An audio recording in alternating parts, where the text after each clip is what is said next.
Boar's Head is bringing a slice of Japan to the deli. Introducing Boar's Head Ichiban Teriyaki-style chicken. Tender, slow-roasted chicken breast, coated in our signature teriyaki glaze, where ginger, garlic, and a hint of brown sugar meet for a flavor that's both sweet and savory. New Boar's Head Ichiban Teriyaki-style chicken. The bold flavor of Japan. Now at the deli. Only from Boar's Head. Compromise elsewhere. Blog Talk Radio. Here we go.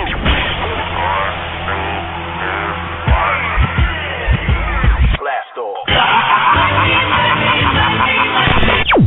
This is True Capitalist Radio. True Capitalist Radio. I am your host, the man they call Ghost. The badass of business.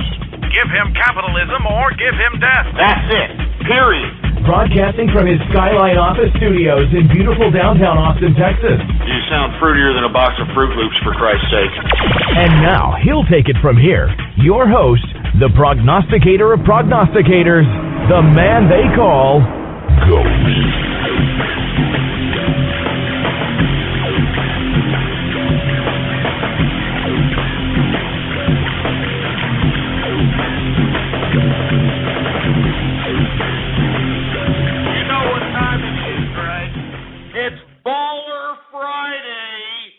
That's right, folks. Baller Friday in the house, folks. I want to thank everybody for tuning in live with me and in the archive. Check it out. If you're listening live, please retweet the broadcast. blogtalkradio.com/ghost is the link to send, folks. We're chatting live. We're chilling like some insane villains. People are just tuning in. They're coming in. Once again, retweet the broadcast. blogtalkradio.com/ghost. It's Baller Friday, folks. You know what time it is. I've already have been celebrating throughout the day because, it's Friday, and it's in Austin, Texas. And not to mention, down there 90 miles south of here in San Antonio, they're having a little fiesta out there. You know what I mean? Oh, yeah, they're having a little fiesta out there, so we should probably expect some more DUI incidents out there. But that's besides the point. I'm just kicking back here in my office.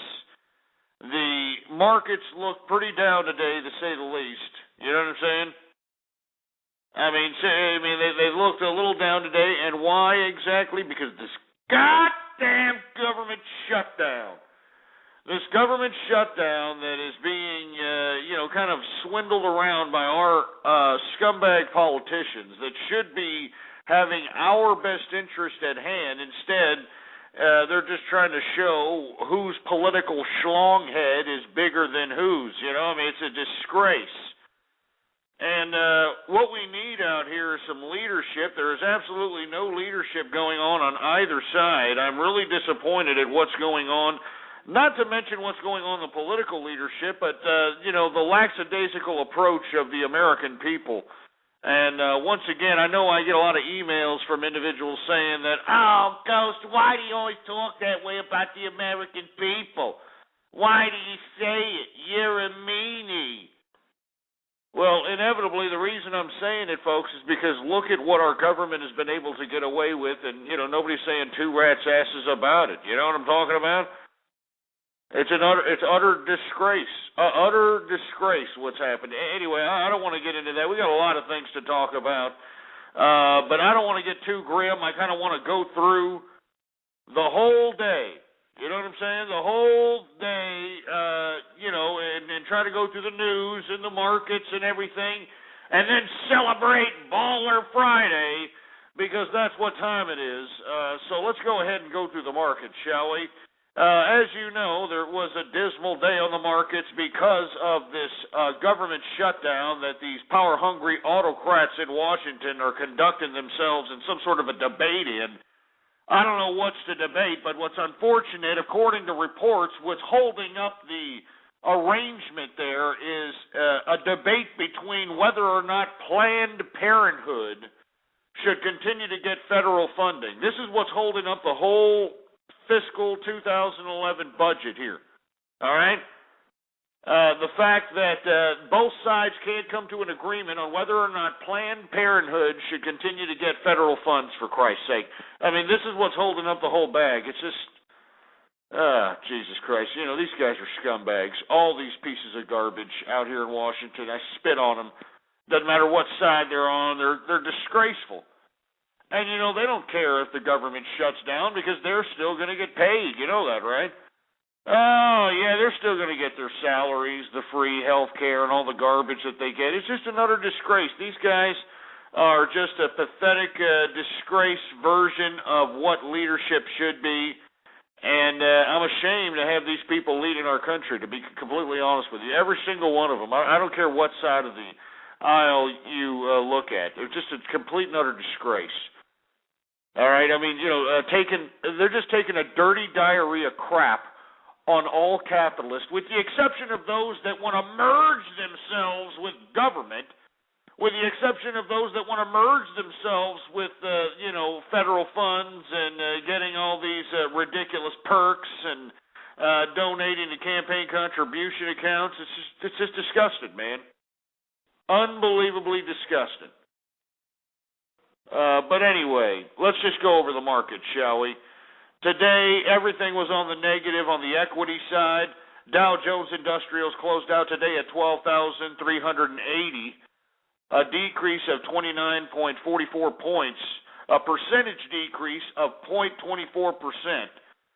So Dow Jones Industrials actually was down even further than that. I mean, I was monitoring it throughout the day because I do some occasional day trading and monitor some of my long-term and, you know, maybe shorts that I've got. And what I mean by shorts, I'm not, you know, talking about shorts in the sense of, you know, holding on to it for an hour or something. I'm talking about the stocks that you know that are going to take a bump up within the next couple of months, and you get out and get the profits from those particular spikes in activity. But, you know, I saw the Dow Jones Industrial as, you know, like 70 points at one point down. So, you know, it was a definite volatile day on the market. Not to mention, folks, that this was the lightest volume day on the market this year. The lightest volume. That means there's not that many investors out here invested. That all these choppy waters that you're seeing in the volatile markets is because of the lack of investors that are in there. You take a look at most of these stocks that are being traded, the volume is very low. And, you know, that concerns me because we should see more investors in the market. You know, we should see more people out here, you know, putting the money that they work for, whether it's in equities, whether it's in ETFs, you know, whether it's whatever the case might be. It just proves to me that they're not doing that. Instead, they look like they're paying off their credit cards or, you know, spending it on ridiculous electronic widgets or fast food, you know what I mean, or restaurants or something of that nature. I have no idea, but this really concerns me here, to say the least. Anyway, let me move on to the markets here before I get off keister. S&P 500 closes out today at 1,328.17, a decrease of 5.34 points. A percentage decrease of 0.40%. NASDAQ closed out today at 2,780.42, a decrease of 15.72 points, a percentage decrease of 0.56%. As you can see, all around in the equities markets on the negative. It's sad. It's pretty disgusting. But let's go to commodities, folks. If you're like me and got diversification everywhere, baby, you're capitalizing somewhere, all right? I mean, if you've got a diversified portfolio, you're capitalizing somewhere. And if you're looking at the commodities markets, I mean, good God, is all I got to say, baby. Because let me tell you, I've been insanely bullish on ETFs and futures and certain sectors that have encapsulated these particular markets that have been gaining in the futures markets and especially the commodities markets. It's unbelievable to say the least. Anyway, let's get through the commodities market, shall we? Brent crude oil, which is the oil that's shipped out to Asia and Europe, went up tremendously today Today it increased $4.10, a percentage increase of 3.34%, and it closed out at a price today of $126.77 a barrel for Brent crude. That's right, $126.77 for a barrel of Brent crude oil. I mean, that's a spike of 3.34% today alone. And let me tell you, that's not our crude. That's not what we refine. That's what's being shipped off to Asia and Europe. So let me tell you, they're already taking it up the tailpipe when it comes to, putting the gas pump, you know what I'm talking about. Anyway, I want to thank everybody for tuning in with me. Let's continue on in these increase in commodities, shall we? Gasoline oil futures, folks, they have increased $38.75 today, an increase of 3.80%. So you know that you're not going to get any kind of ease in the gasoline pumps anytime soon. Expect to continue to pay all those high gasoline prices because, first of all, the reason that it's increasing so much is because of this damn government shutdown, the uncertainty in the markets, the commodities rising. There's a lot of factors factoring in to why you've got, these spikes in these commodities. Heating oil futures, folks, are up $11.77 today, an increase of 3.67% on the day. Natural gas futures are continuing their sell-off. They're down 2 cents today, a percentage decrease of 0.59%. And let's get to the commodity that I have been saying, and everybody that's working in America, everybody that is living in America should be observing, and that's WTI sweet crude.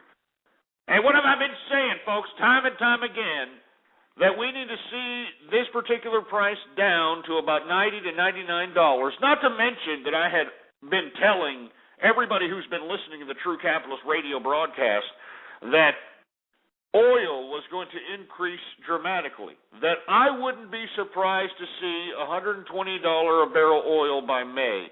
And for you folks that don't believe me, you take a look back in the archive. I predicted this. The prognosticator of prognosticators strikes again.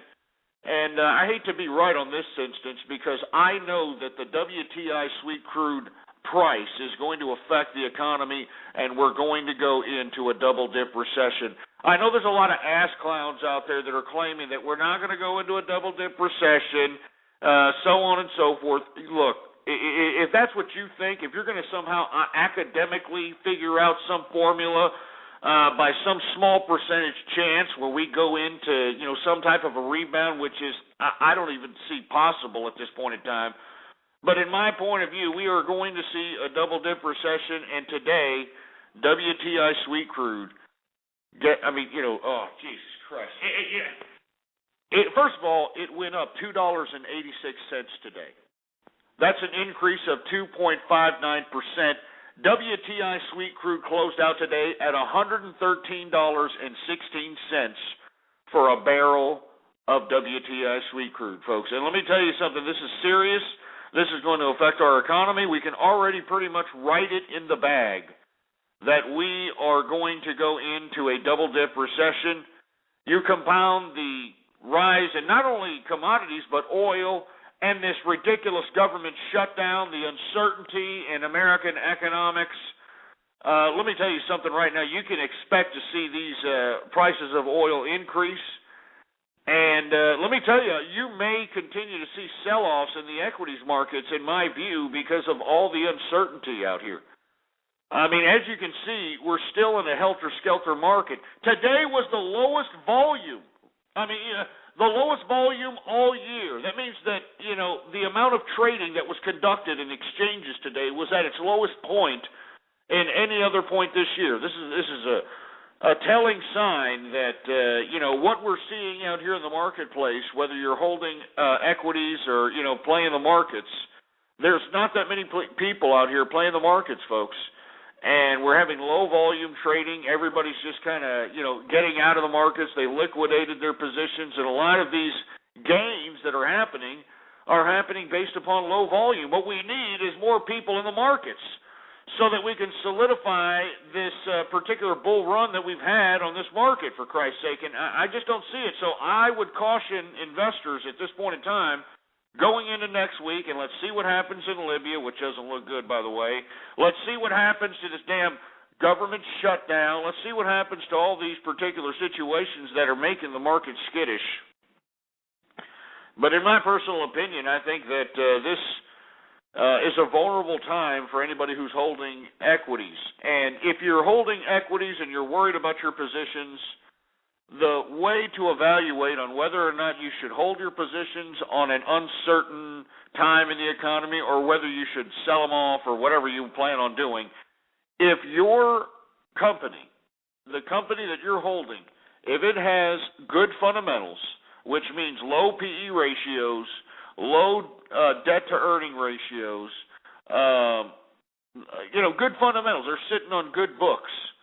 They're not out here juicing the company. The executives are not, becoming vultures and trying to juice the company for all the perks they can get while just completely nullifying the profits. Fundamentals, all right? If they got good fundamentals, if they're in demand, if you see a future demand coming in within the next 6 months, the year, something or so forth, these are the types of stocks that you need to get into. If you foresee demand, that's who makes the biggest gains. You look at Warren Buffett. Warren Buffett made his billions purely on the stock market, and the reason that he made so many millions is because he saw potential gains. He was a long-term investor, and a long-term investor, in my opinion, folks, is somebody who can hold on to a stock for at least a year and be able to profit generously, to say the least. And, right now, the market is trying to juice out all these pump and dump stocks that have been out here. There are stocks that are just completely inflated, and at some point in time, they're going to be sold off, and everybody's going to be jumping into the stocks, like I said, with good fundamentals that have demand. And then the third element, folks, profitability. All right? Profitability. That's the way it is. Those are the three fundamentals of stocks that you should consider. Even in these times of uncertainty, don't sell off, don't be scared if your stock has these three elements. I think that you're all right. Just don't even worry about it, all right? Good fundamentals, demand, even if it's in demand currently or long-term demand, and last but not least, profitability. Anyway, I know I got off keister there. Let's go on with the other commodities. Once again, WTI sweet crude, folks, $113.16 a barrel of oil. An increase today of $2.86, a percentage increase of 2.59%. Don't expect gasoline to go down anytime soon. Not to mention, the relay and the cost of the consumer is going to happen dramatically here. You're already seeing it, I'm sure, when you're paying the extra money for whatever you consume. Because remember, it takes money to ship whatever's produced to the retail outlets that you are purchasing these items at. And the high cost of gasoline is in turn relayed to you. Now that we have $113.16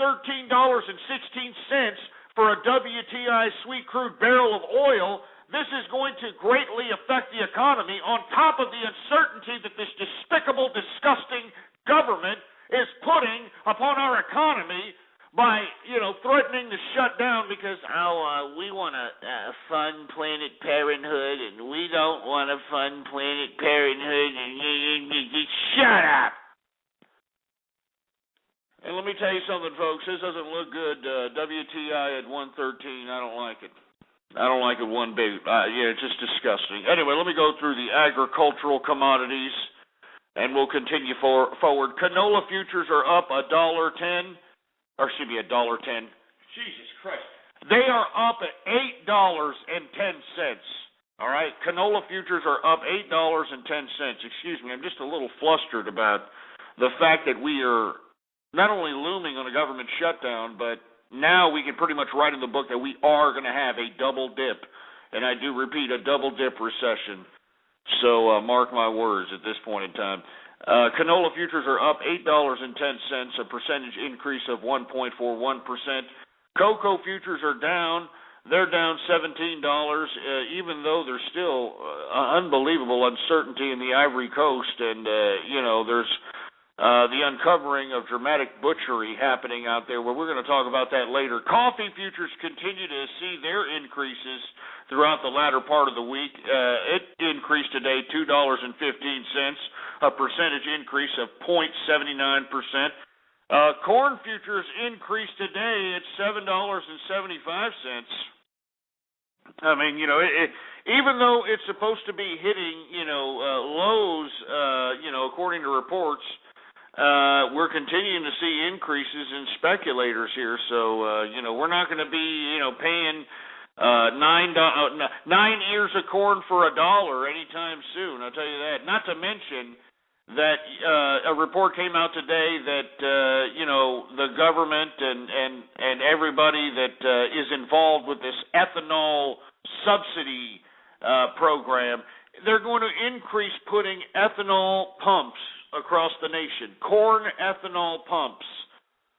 What does that mean? That means that this whole idea of alternative energy to oil.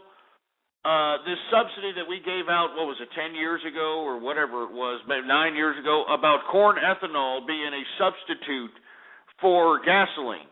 Now, what does that entail? That entails taking large quantities of corn, which should be, there to feed the mouths of people that want to buy it, want to eat it, and that are hungry. No, you know what we're going to do? We're going to take this food, we're going to take all these crops of corn, we're going to refine it into ethanol. We're going to put it in these, gas pumps that are sporadically put out throughout the country, and we're going to sell corn ethanol cars so that, we can be green and, have a hard-on for, sitting here saying, oh, yes, it's so great, we got corn ethanol. We're burning food, for heaven's sake. Don't you understand that? We're burning food.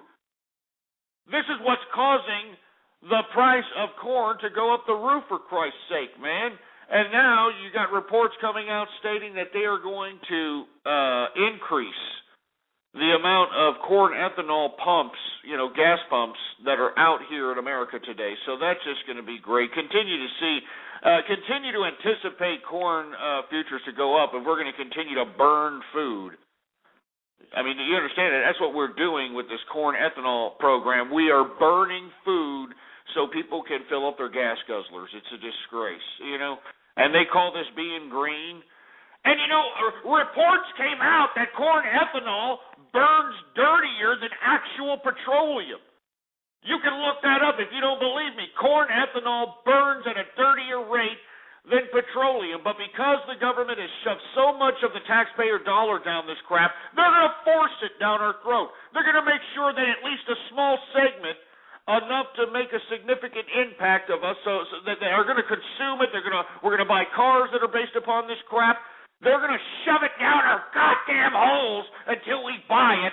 And, this is why we're having an increase in corn futures. So, like I said, it's a disgrace, but this is our government, folks. Isn't it great, huh?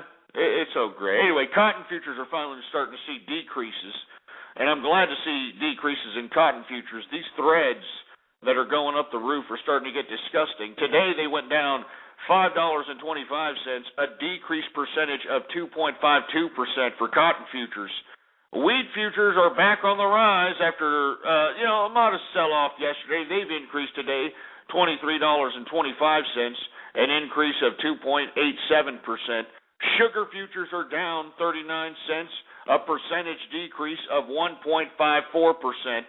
Soybean futures, all of a sudden, after dramatic sell-offs, all of a sudden, soybean futures are cha-ching, making capital. They are up today $30.50, an increase of 2.23% on the day.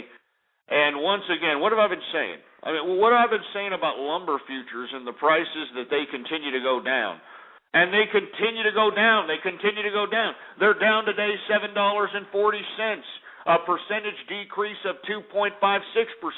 Let me tell you something right now. If you're a father or if you've got children or something of that nature, if you got just some land out there that you just have and you want to build something on there, now's the time to build. Lumber futures are down, for Christ's sake. I mean, it should be cheap to build your brat snot-nosed little kid a tree house, get them outside instead of getting their thumbs bruised on playing PlayStation 12 and interacting with their friends in Vietnam over a game of, Metal Gear Solid or any of this other crap. You know what I'm saying? It's just unbelievable. Unfreaking believable. Anyway, let's continue on, shall we? Lumber futures are down, folks, and once again, the reason we're seeing lumber futures down is not only do we have bad real estate economic data, but if this government shuts down, that means Fannie Mae and Freddie Mac no longer give loans to these people that are coming out here saying, yeah, baby, let me tell you something. I know I only make about $25,000, baby. I know I only make about $25,000, but let me tell you something right now, baby. I need some help, and I need Fannie Mae, Freddie Mac to hook me up, baby. You understand what I'm saying, baby? Yeah. Well, Fannie Mae and Freddie Mac, which are, a quasi-private yet publicly funded institution to give first-time home buyers their loans for homes.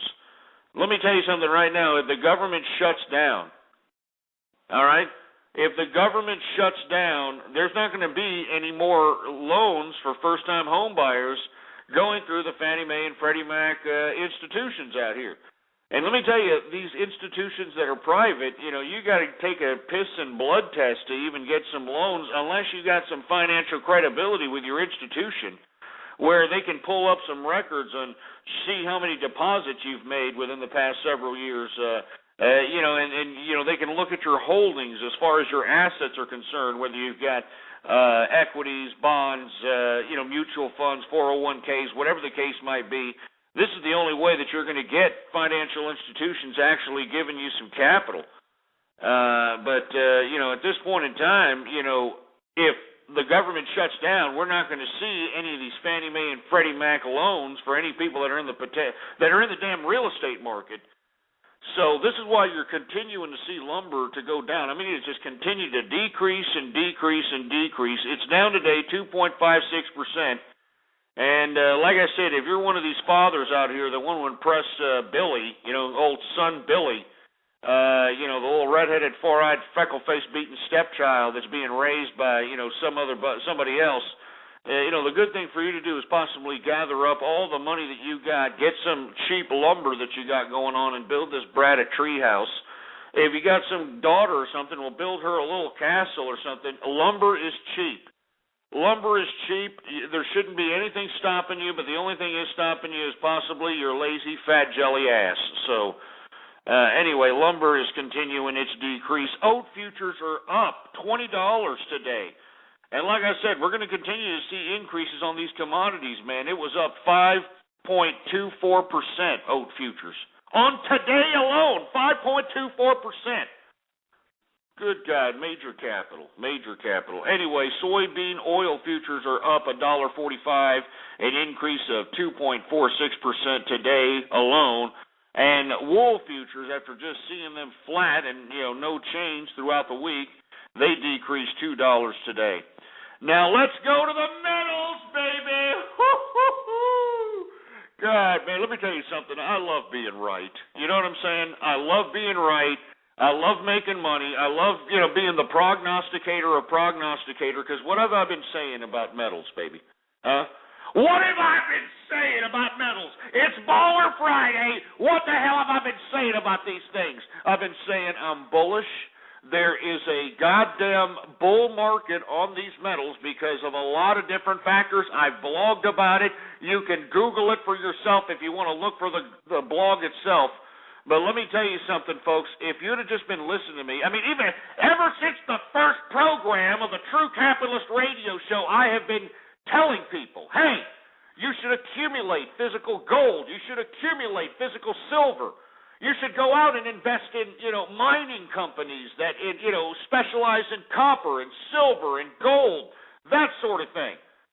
This is what I've been saying. You know, in the best place, and I hate to keep reiterating this, I know that there should be a goddamn pawn shop that should be sponsoring this program, but the only reason I'm suggesting people out there that want to get on this gold and silver spike, accumulate gold and silver through these venues, pawn stores, because you can actually not only negotiate, but get the commodity lower than market value.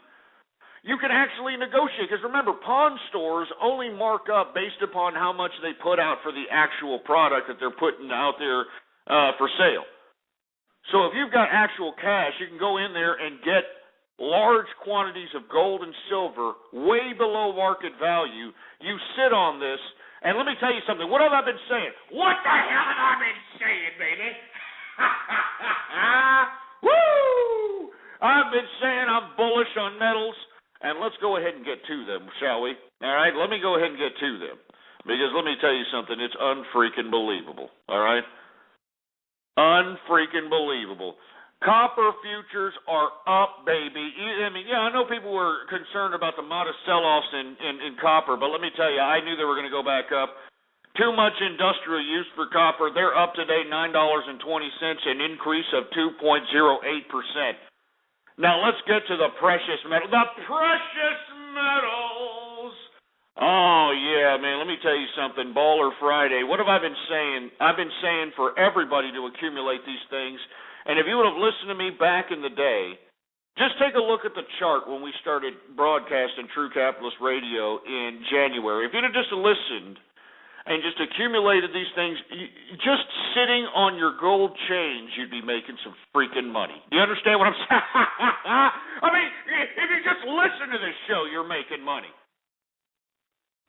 Anyway, gold is up today, baby. Up today at all-time highs. All-time highs. And what have I been saying? We are going to see $2,000, possibly $3,000 an ounce in the next couple of years is what I've been saying. There's a bull market in these goddamn commodities. I think people should just start, slapping their mouths a little bit and realize that, hey, people are accumulating these damn commodities. People are buying in to what's going on here, not to mention that the devaluing of our American dollar is increasing the cost of commodities by default.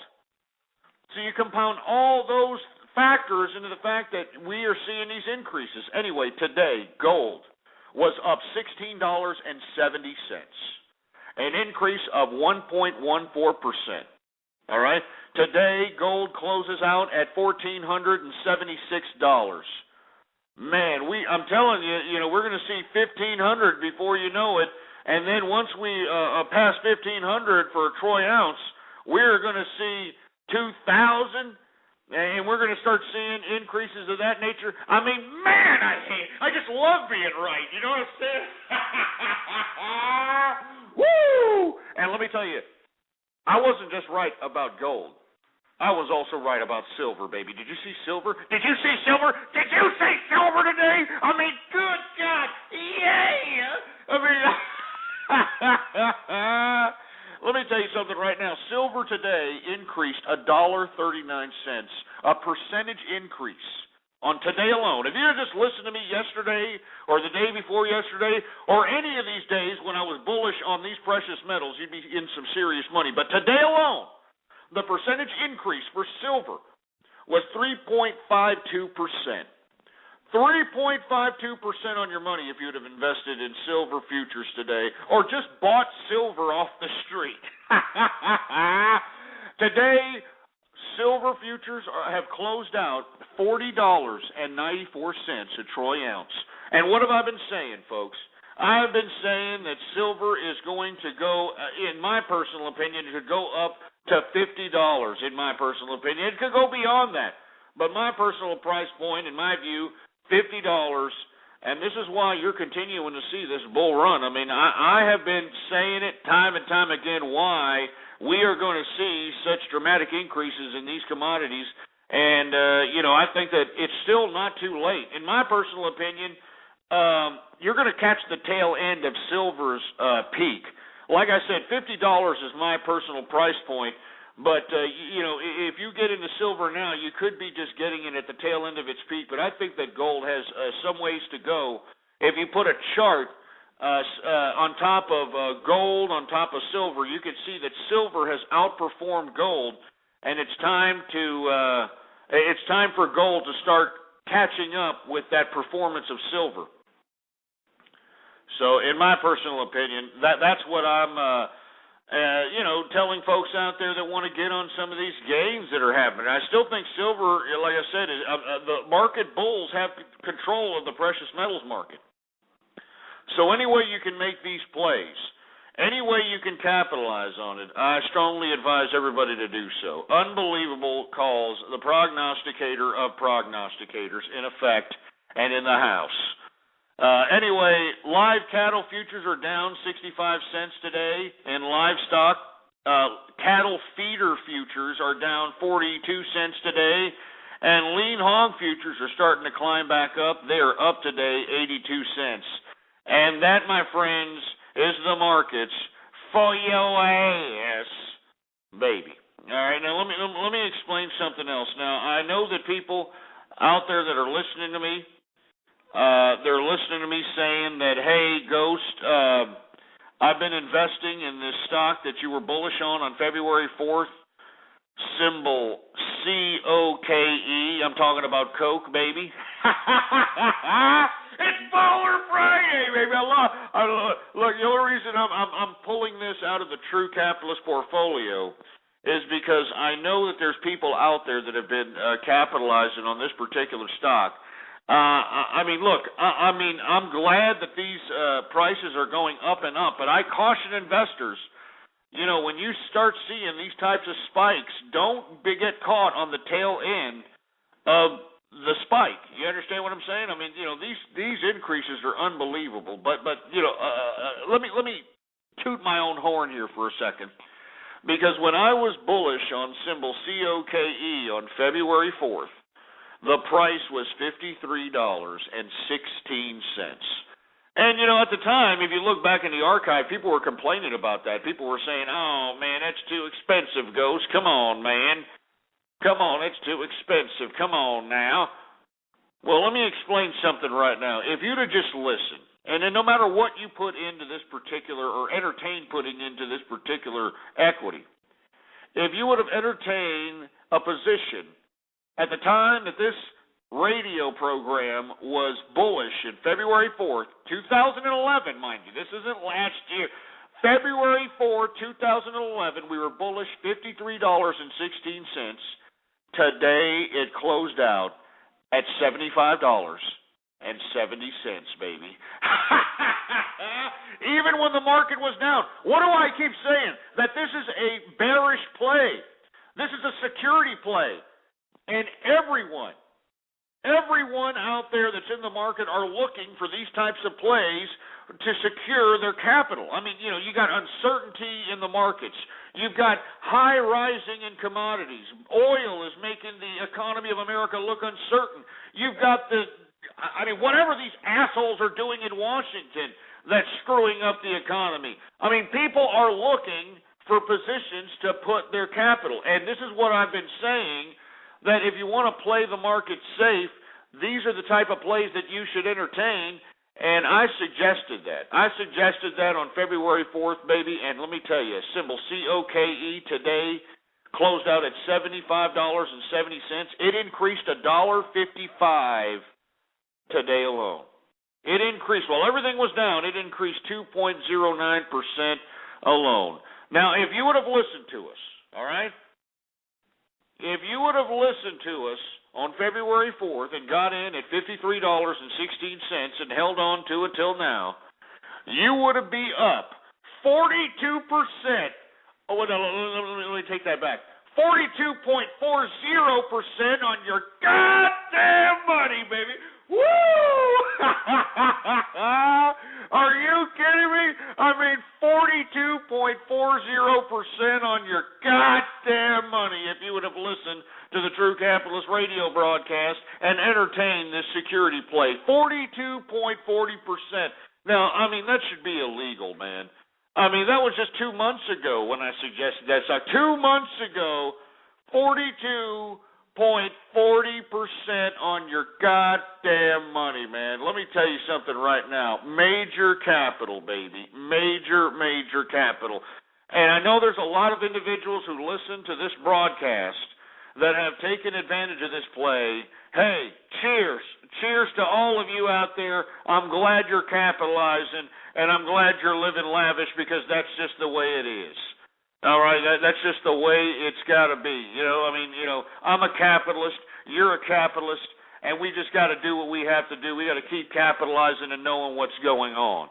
Now, another stock, because everything was pretty much down today in the True Capitalist portfolio, but another stock that was up today, which isn't a stock, it's an ETF, an exchange-traded fund. This is for the individuals that want to capitalize on the increases in the oil futures.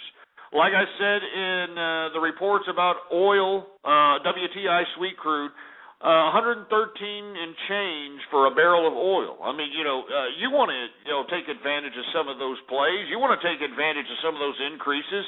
On February 22nd, 2011, when I anticipated dramatic increases in the oil markets, and let me tell you, this is the prognosticator of prognosticators here, all right?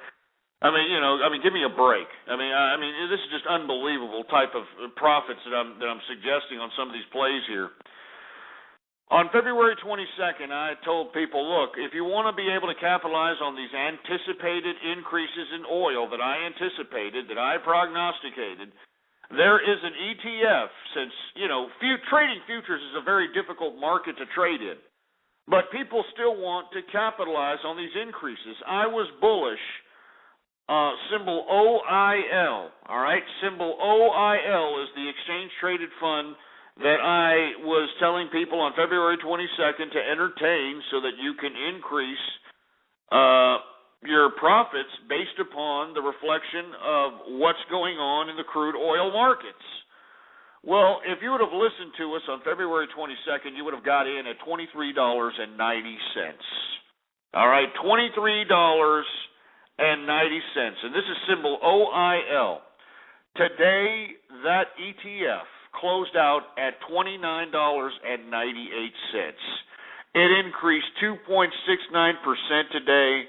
And if you'd have listened to us, folks, you'd be up 25.44% on your goddamn money, baby.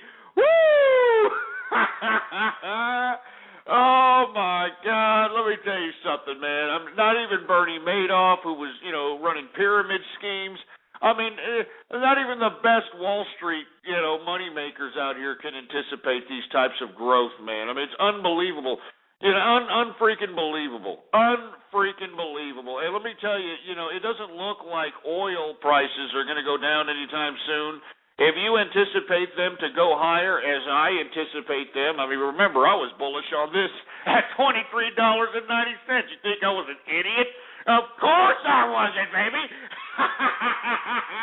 Today it's $29.98. And let me tell you, I anticipate it going higher because of the uncertainty, because of the government shutdown, because of the unstable situation in Libya and throughout the Middle East. There's a lot of situation out here, that is destabilizing, to say the least, that is going to jeopardize the price of oil. And if you're not a futures trader and you want to be able to capitalize on some of this profit that's happening out here in the futures, by God, that is a ETF that, can possibly generate you some profits in the midst of having to pay more price at the pump. All right, symbol OIL, that's 25.44% on your goddamn money. If you'd have listened to us and entertained this ETF at the time we were bullish on it. Anyway, folks, that's the markets for your ass. I don't want to toot my own horn. It's Baller Friday, baby. Baller Friday. And that's just the way it is. Anyway, I want to hear from you. 646-652-4869 is the number to call. Are you balling? Are you kicking back with a nice libation? Are you kicking back chilling like an insane villain? Are you going to have a good weekend? Let me tell you, if you're a government worker, you probably aren't. Unless you're a congressman, right? Unless you're one of these scumbag congressmen that are still going to get paid. If you're the president, you're still going to get paid. You know, people are still going to get paid, even though they're causing the whole government shutdown.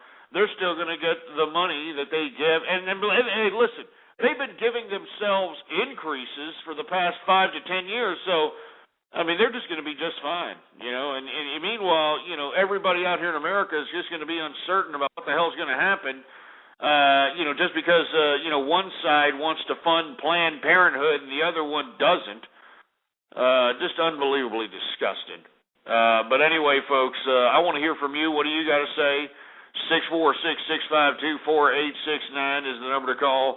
We were talking about how gold hitting an all-time high, silver a 31-month high, and I think it's just going to go higher.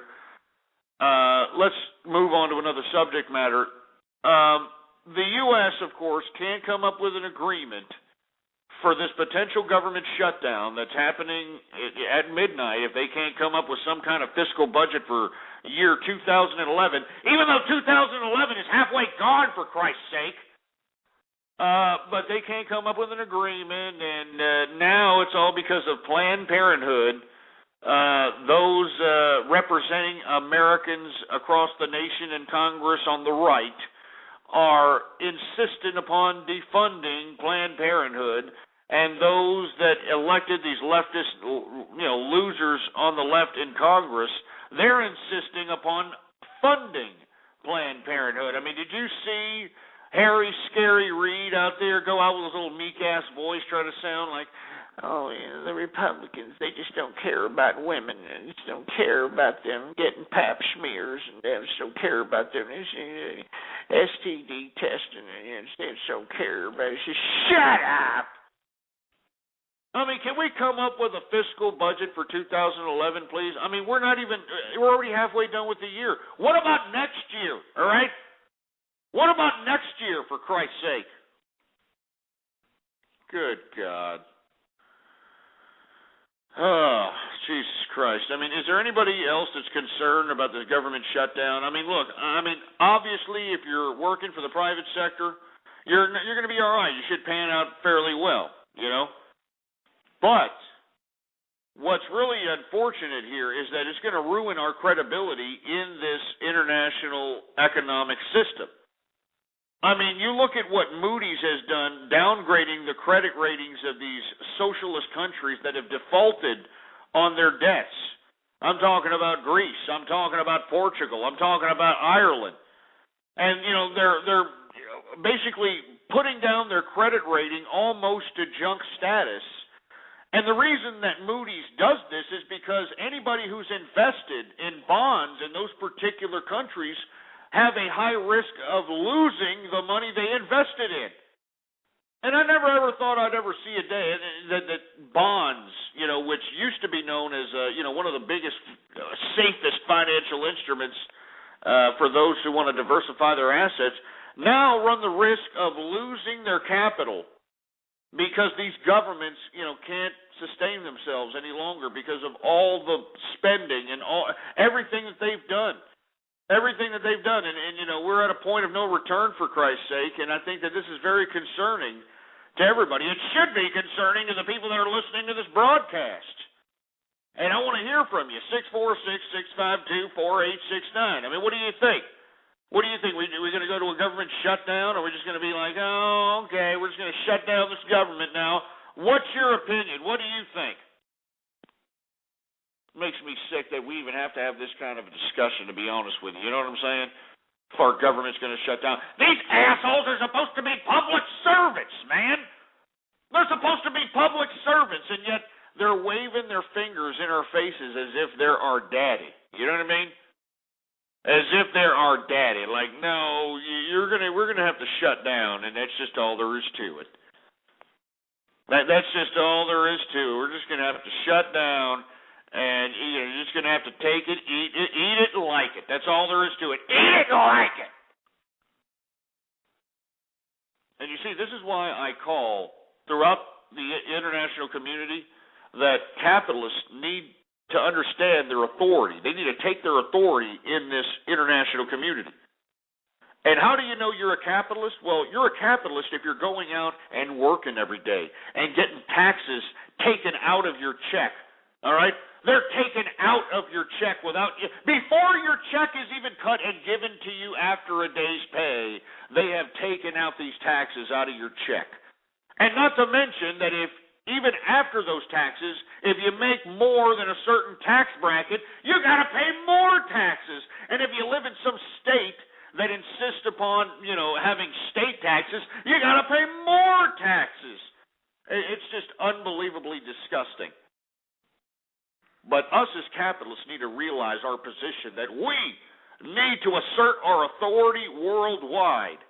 And I'm talking worldwide. We are the ones that fund these governments.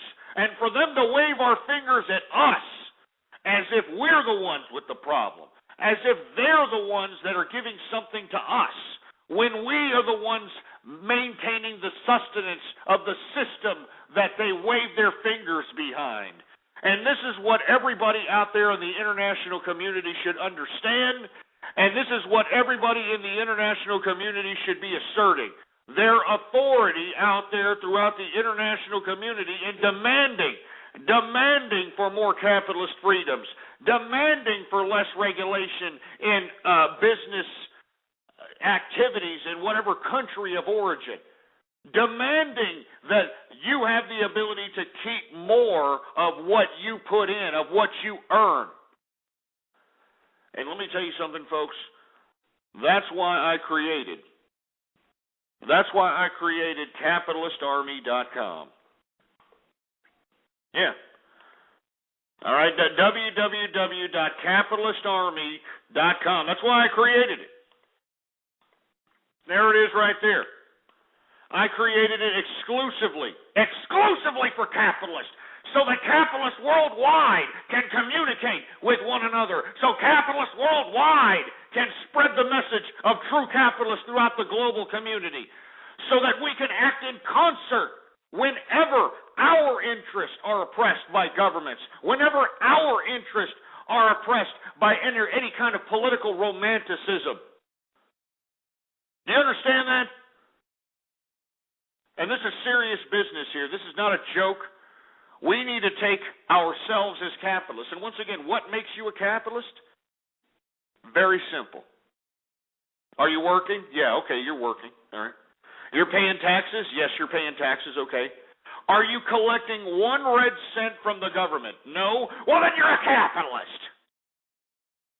You're a capitalist. And let me tell you something, it doesn't matter if you're a corporate CEO, it doesn't matter if you're a business owner, it doesn't matter if you're cleaning enema bags for a living, it doesn't matter if you're cleaning toilet bowls, you're answering phones, you're opening doors, you're flipping burgers. It doesn't matter what you do for a living as long as you're making income and paying taxes to do it.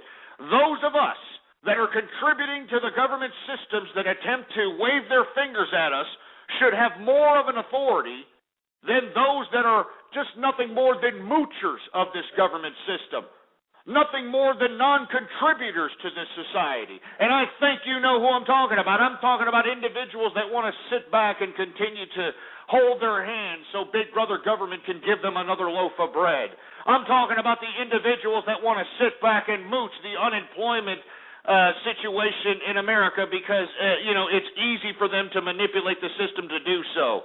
This is what I'm talking about, folks. Anybody who is collecting off of the government dime, anybody who's going to the government for a loaf of bread, government cheese, food stamps, housing voucher program, or anything should not, and I repeat, they should not have any kind of political authority in this society. They are not contributing to the system. On the contrary, they are the ones being taken care of by the system. And how are they being taken care of? By our taxes. By our taxes. Capitalist taxes. No matter where you are across the world, capitalist taxes are being utilized for socialist experiments. Capitalist taxes are being utilized for these government cockeyed ideas. And this is why us as capitalists have to get together. We have to social network with each other exclusively. Screw Facebook. screw MySpace and these dumbass little social networks where they allow anybody in the masses to join. I mean, do you think that we as capitalists should be intermingling with the masses who sit around here at supermarkets with sour scowls on their faces and look at what you have in your basket? And if you have like T-bone steaks, sirloin steaks, and the nice good products, they look at you as if you were the one that caused the problems in their life. They look at you with these disgusting, despicable faces as if you're the one with the problem. This is the America that we're living in.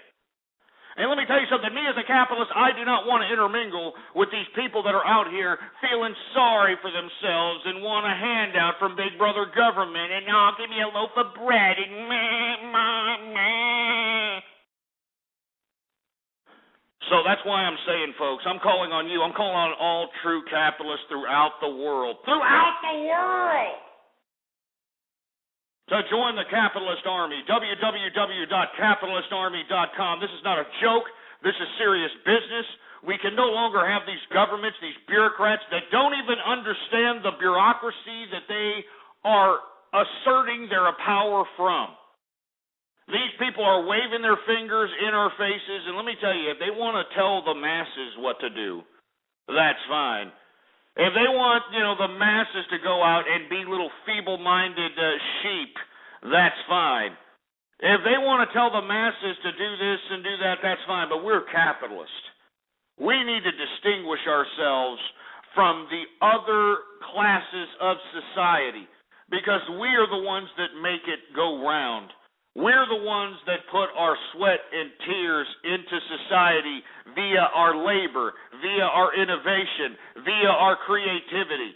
And for these governments to sit here, wave their fingers in our faces, overregulate us, overtaxate us is just a pathetic excuse of these idiots trying to justify their vulgar display of power.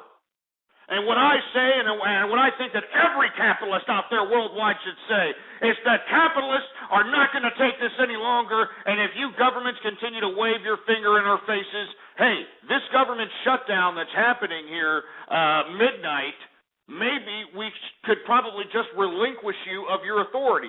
You understand? I mean, your public service is no longer needed because you can't come up to the table actually leading us into a new direction. And I think that, this could be a good opportunity for capitalists to say, hey, well, if you're going to shut down the government, we'll finance a new government.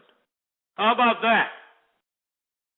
I know I'm getting a little radical there, but seriously, man, I mean, us as capitalists, we need to start realizing that we're the ones that are being, put with the tab on every one of these government's experiments. And I don't give a shit what part of the world you're living in. I don't care if you're living in a socialist country. I don't care if you're living in any country. These governments are making serious money off of taxation. They're making serious money off of raising money by selling bonds on the international community, and it's a disgrace.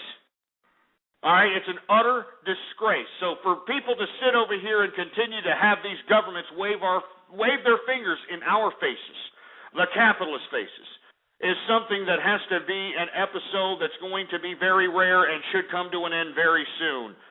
And let me tell you something, if we don't, then sooner or later we're going to be no different than these assholes that are collecting off the government dole. And I guarantee you, everyone that's listening within the sound of my voice, everyone who's working hard, everyone who's paying their taxes, everyone who's raising their family, does not want to be put in the same category as some idiot who has trivialized life, who has shitted out 8 kids and collecting all kinds of government money from housing voucher programs and food cards and hey, look at me, I'm a fat jelly ass, so now I can get myself a hover round on the Medicaid dime. Oh, I'm an old bastard that still wants to screw, so I think I should get Medicaid to pay my Viagra, which they do. Let me tell you something, we got to get together and we got to start organizing. Right here, capitalistarmy.com, www.capitalistarmy.com. It's the social network exclusively for capitalists. No BS. Anyway, the government's about to shut down for all the folks that aren't, familiar with what's happening. The reason it's shutting down is because these scumbags in Washington can't come up with a fiscal budget for 2011. They're sitting out here playing with their pink willies, talking about we should continue to fund Planned Parenthood. That's what we should be doing. We should continue to fund Planned Parenthood, and and it's all there is to it. And the Republicans are like, oh, no, we're not funding Planned Parenthood. No, and this is what's holding up the goddamn budget. Can you believe that crap? This is what's holding up the goddamn budget. Planned Parenthood. Jesus Christ. Unbelievable. Unfreaking believable. Anyway, I'm sick and tired of talking about the potential government shutdown at midnight tonight. These guys are scumbags. You know, they're making jackasses out of us true capitalists out here, and it makes me sick. It makes me sick to my stomach. Anyway, let me move on to another subject matter before I start puking. Anyway, let me get a beer here. What have I been doing? I've been sitting over here just talking. I've been going haywire. I've been going haywire out here. I need a drink. Can I get a drink around here? Can I get a drink? Oh, here we go. We got a drink right here. Let me go ahead and get one here. We got a St. Pauli girl. Oh yeah, and everybody, when I say St. Pauli girl, all the guys are like, oh yeah, the beer garden, beer maiden, later hosen, blonde bimbo, because that's what's on the bottle here is some German Slogan Volkswagen. Some German woman on the bottle here, and it's just a good beer. A nice, good German lager. Anyway, cheers to everybody out there, man. Whoever St. Pauli Girl Company is, man, hook me up, man. You understand what I'm saying? Maybe throw some cases my way, for Christ's sake. I've been plugging the hell out of you. So anyway, let me go ahead and take a chug here.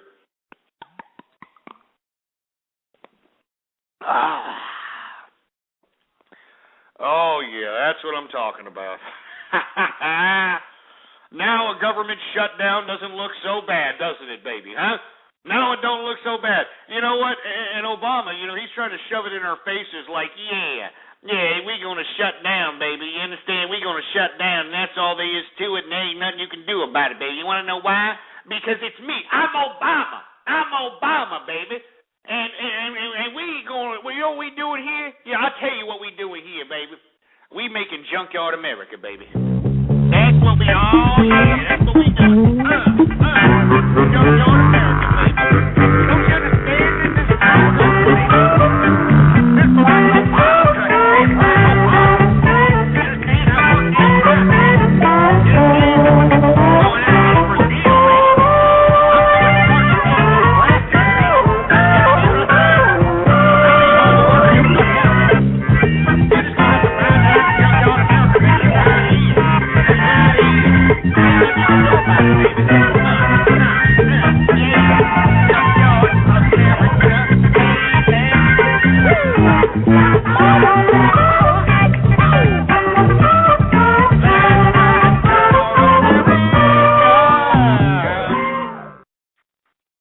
Anyway, that's just the way it is, man. We're just going to have to deal with it. This is his Junkyard America. You know what I mean? And it's no coincidence why, some petty crap like funding Planned Parenthood is, holding up the whole fiscal budget of 2011. We're halfway done with the year of 2011. I mean, good God. Anyway, let's move on to another subject matter. Anyway, we reported yesterday that NATO, now that they've took over the military, or supposedly took over the military theater in Libya, their airstrikes have actually killed a good portion of the rebels. I don't mean to be chuckling there, but, this is Barack Obama and the administration's call, to, just hand over control to NATO as if they are, some kind of military force or they're somehow competent of some sort. Well, they actually dropped bombs on the rebels that we're supposedly helping, I mean, isn't that what the president and everybody told us, that we're going into Libya so that we can help the rebels and this and that? Well, NATO is actually dropping bombs on these sons of bitches that are out here fighting against Gaddafi. I mean, and today reports came out that NATO is admitting that they possibly cannot single-handedly help the rebels take down Gaddafi. They feel like all they can do is kind of provide some cover, and they can't do it. They can't take him out. I mean, I'm serious. This is what NATO's saying out here. We just can't, we just can't take them out. We just can't do it. You know what I mean? We can't do it. Oh yeah, and by the way, us as NATO, I know that we just bombed the hell out of the rebels out there in Libya. The rebels that we were supposed to be saving with the so-called no-fly zone military implementation. But us as NATO, we're not apologizing for the bombing, by the way. We're not apologizing for the rebels being killed. Sorry. I'm not apologizing, all right? NATO doesn't apologize. I mean, this is just an utter disgrace. This is why I'm saying these international institutions that are trying to make themselves pertinent in our global community should be ashamed of themselves. Jesus Christ. Anyway, we're 5 minutes into the second hour of the True Capitalist radio broadcast. Of course, I am your host, the man they call Ghost. And once again, folks, I want to thank everybody for tuning in with me. If you could please retweet the broadcast, blogtalkradio.com/ghost. is the link to send them. Spread it around like wildfire. Go to all the social networking sites, the blogs, and wherever else you can go out and let people know that we are in effect and in the house. It's Baller Friday, baby! Baller Friday! And let me tell you something right now. Since it's Baller Friday, I better take another chug of this St. Pauli Girl beer here.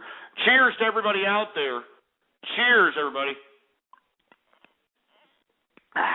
That's what I'm talking about.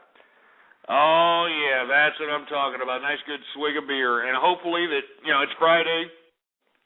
Wherever you are in America, it should be about happy hour time.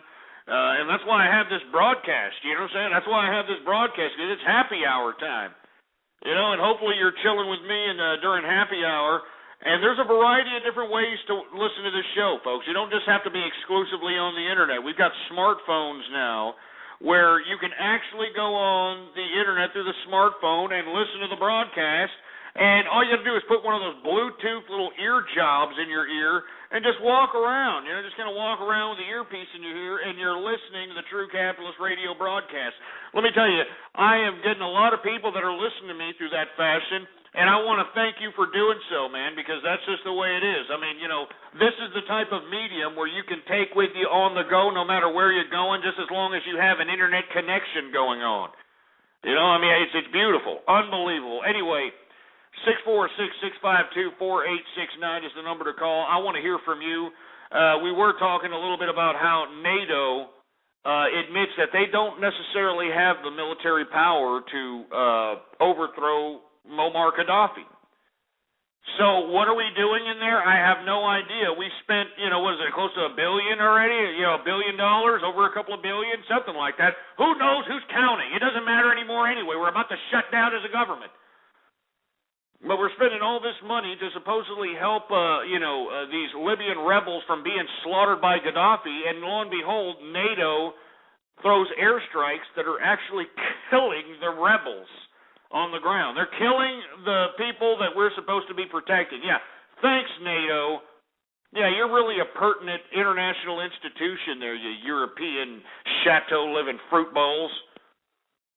Anyway, let me go ahead. And then for them to not apologize too. That's gonna go over very well in the Islamic community, right? Yeah, Mohammed, who's living in some sand trap in the middle of some monarch, dominated sand hole somewhere, isn't going to go Allah Akbar with a freaking bomb on his chest after, he sees the fact that, his Muslim brothers out there in Libya just got bombed on by NATO, and NATO's like, oh, we're not going to apologize for, bombing the Libyan rebels. That's not what we do. We're NATO. Do you understand? We're European powers that are consolidated in some international institution.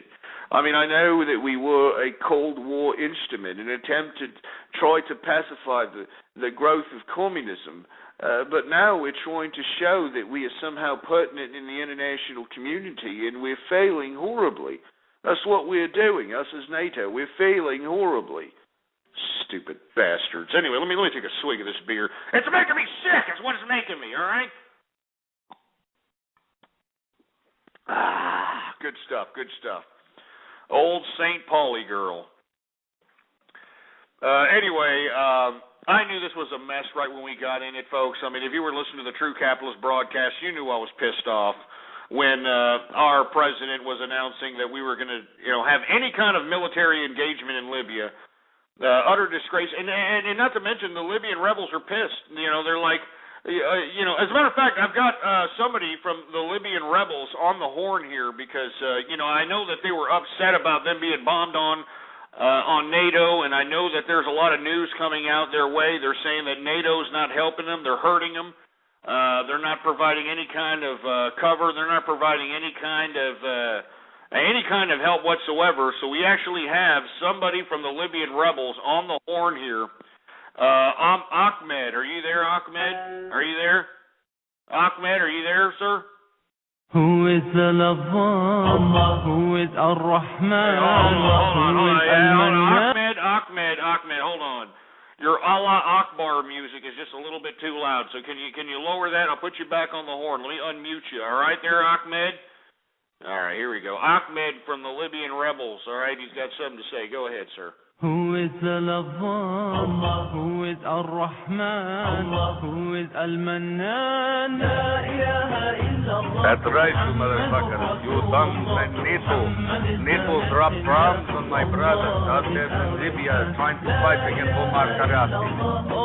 I don't appreciate your motherfuckers out there dropping bombs on your European crusaders. You are infidels, all of your motherfuckers. You're lucky we don't have tanks. You're lucky we don't have the bombs because we'll go out there to your country and show you what it's like to be oppressed people like ourselves. Allah Akbar. Allah Akbar. Don't you understand that you have bombing us and we are trying to fight here Omar Gaddafi? The one and only. We are only using your Americans. We are only using NATO. Because once we take over, we are going to implement the caliphate. And once we implement the caliphate, then you will see the true power of Allah. You will see the true power of Muhammad.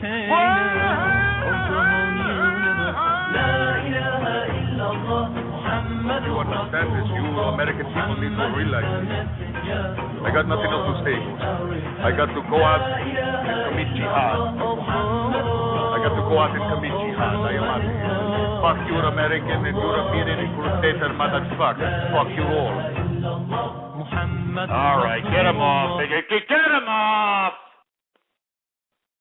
All right, you heard them, all right? I mean, they really don't appreciate the fact that NATO bombed the hell out of them. And now you've got the whole Islamic community pissed off now. They're upset at the fact that, we look like crusaders that are coming in trying to conquer their countries. It's just, it's just an unbelievable, disgusting disgrace. It's really what it is.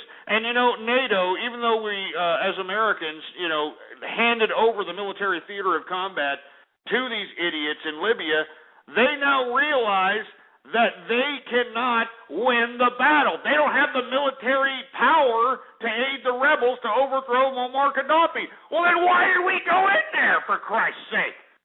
Why are we wasting American taxpayer money? Why are we even in here? Why didn't NATO just do the bombing themselves and have us do whatever we do over here? It makes me sick. Why are we even over there?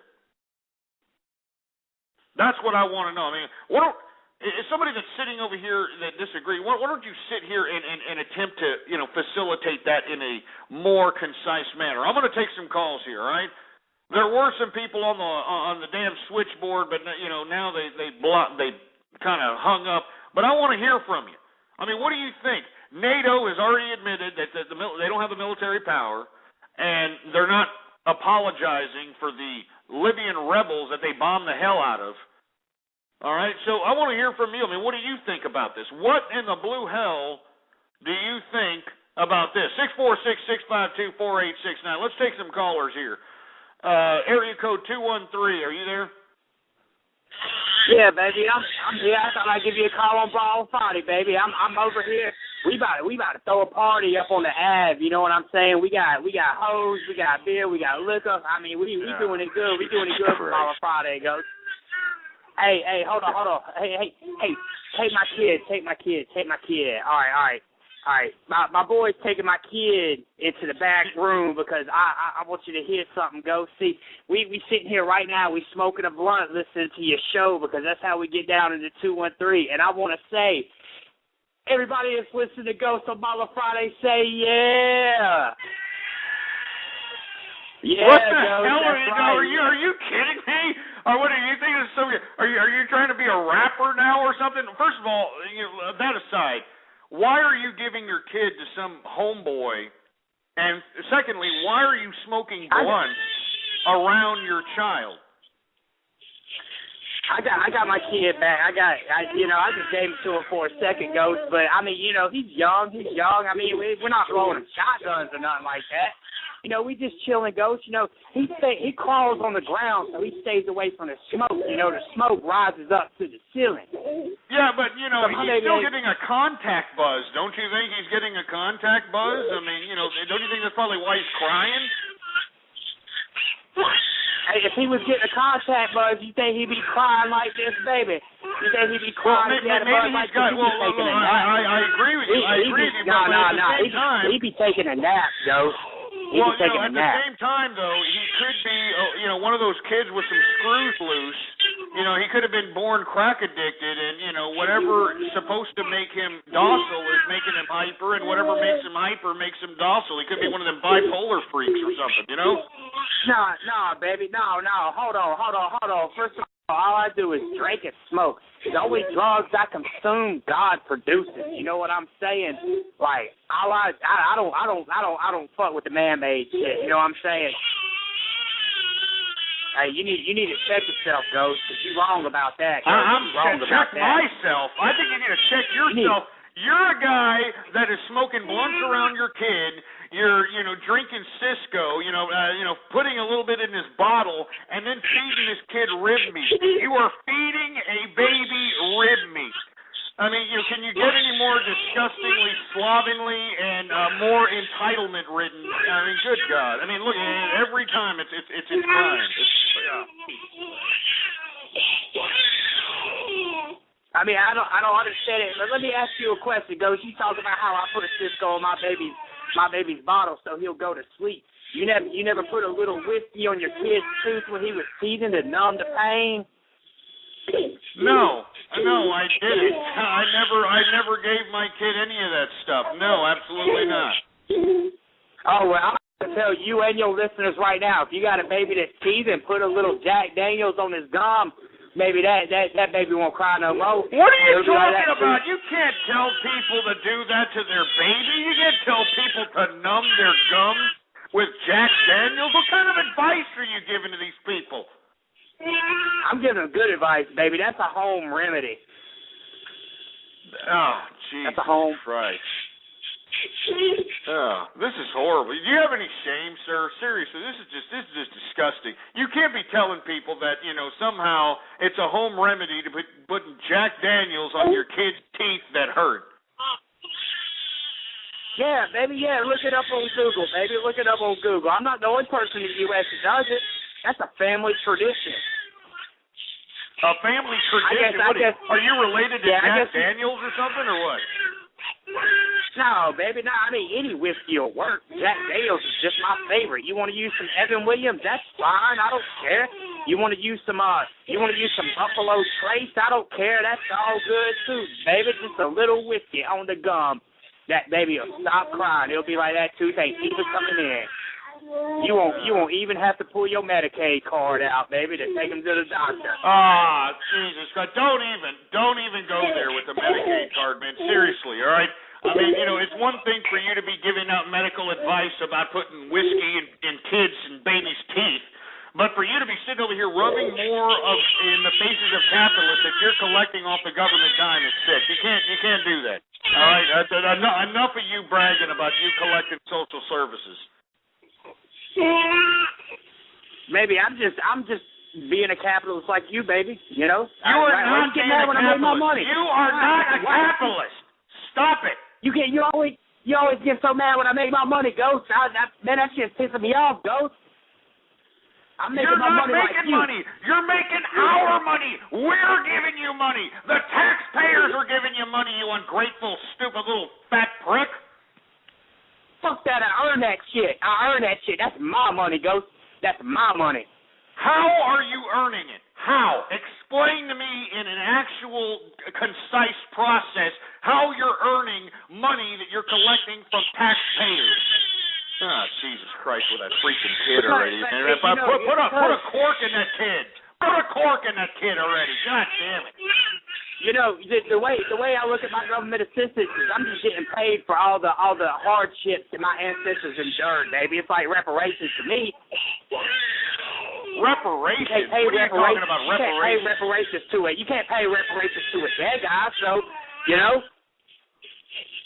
that's when I get my money, Ghost. So what are you saying? Are you saying that you're getting money as a form of reparations? What are you insisting that you're getting reparations because your ancestors were slaves?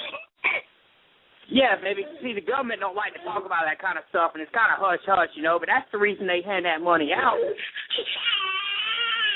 They hand the money out because it's reparations for slaves. Is that what you're trying to say? Do you know that there would be a lot of black scholars that disagree with you on that, and they actually believe that the government cheese and the welfare and the housing voucher programs are being used to subjugate black Americans?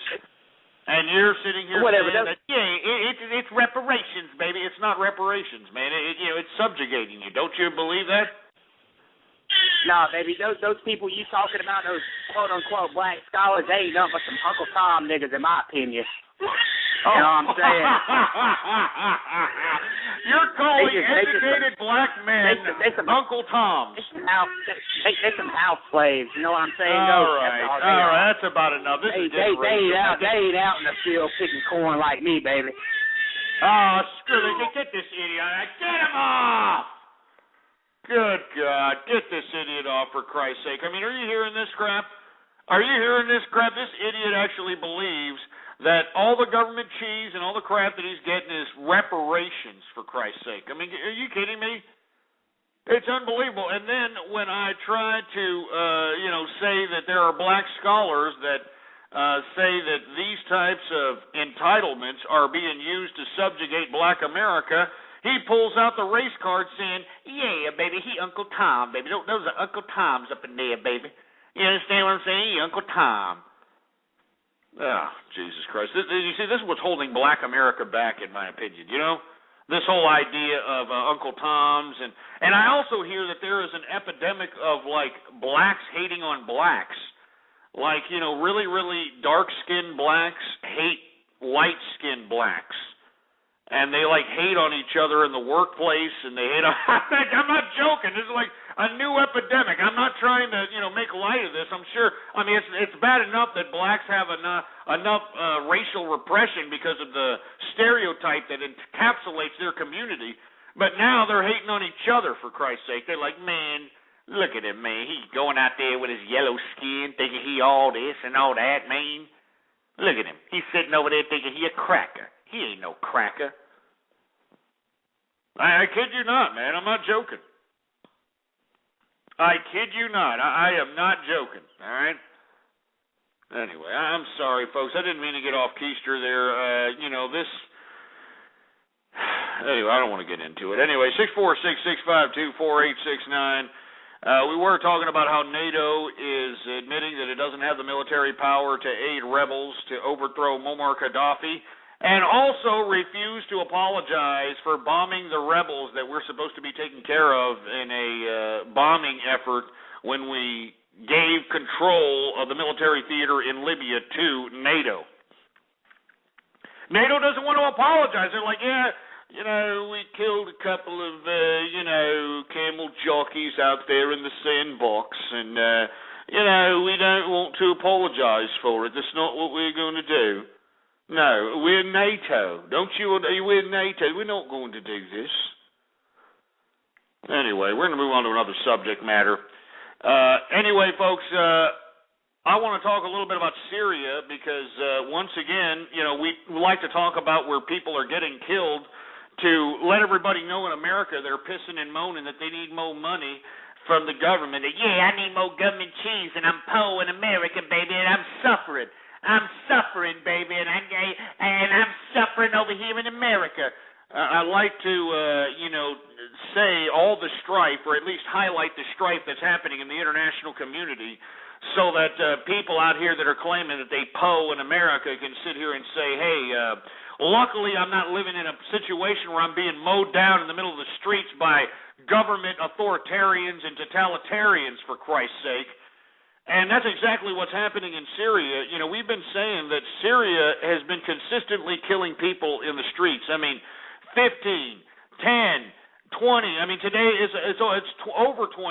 Latest reports, 22 people dead today in Syria in anti-government protests as Assad is trying to loosen up some kind of attempt at democratic rules. You know, he's trying to loosen up certain authoritarian type policies that he has had for such a long time, and it's still not working. It's still not working. The Syrian people want to get rid of Assad. He's an imbecile. He was bequeathed the country. His father was the one that actually took over Syria from the royal family that was put in at that particular time. And then once his father croaked, I mean, I guess, I am going to give the country to my son. I mean, what is this crap? We're going to get it to your son? It's just this nepotistic crap. And anyway, the people of Syria are rising up and saying, look, we don't want to be ruled by some, nepotistic, ridiculous jerk-ass like Assad, man. And as a result, every time they continue to protest, and they don't have guns, I mean, this is what's sad. At least the rebels in Libya had guns, even though they were, being bombed on by Gaddafi. These people have no guns, just like the resistance in Iran, who's also getting killed by the thousands, in protesting against the Ayatollah and the Islamic rule in Iran. These people don't have guns, and they're just getting killed in the streets for expressing their dissent. Not, causing chaos. They're not acting like a bunch of wild Yehudis like in Egypt, wrecking businesses and, creating havoc. No, they're just protesting their dissent. And they're getting killed in the street. They're getting shot by these goddamn authoritarians and these goddamn totalitarian regimes out here, and they should be highlighted. People that are listening to me right now should recognize that if you think your life sucks, if you think that, I'm depressed, and my kids, and all this other crap, you could be living in these parts of the world where there's some major devastation, you ungrateful jerkasses. All right? That's all I got to say. And one of which is in Syria, the government opened fire on protesters today after prayers. These people are Muslim. They like that prayer stuff. Anyway, killed over 20 people at this point in time. Just mowed them down like a bunch of dogs. No big deal. And, Syria, I mean, I don't know what Assad's thinking is. I don't know if he's, thinking that he's going to continue to sustain power by, mowing his own people down like a bunch of, animals, to be honest with you. I mean, that's what he's doing. He's mowing them down like a bunch of animals.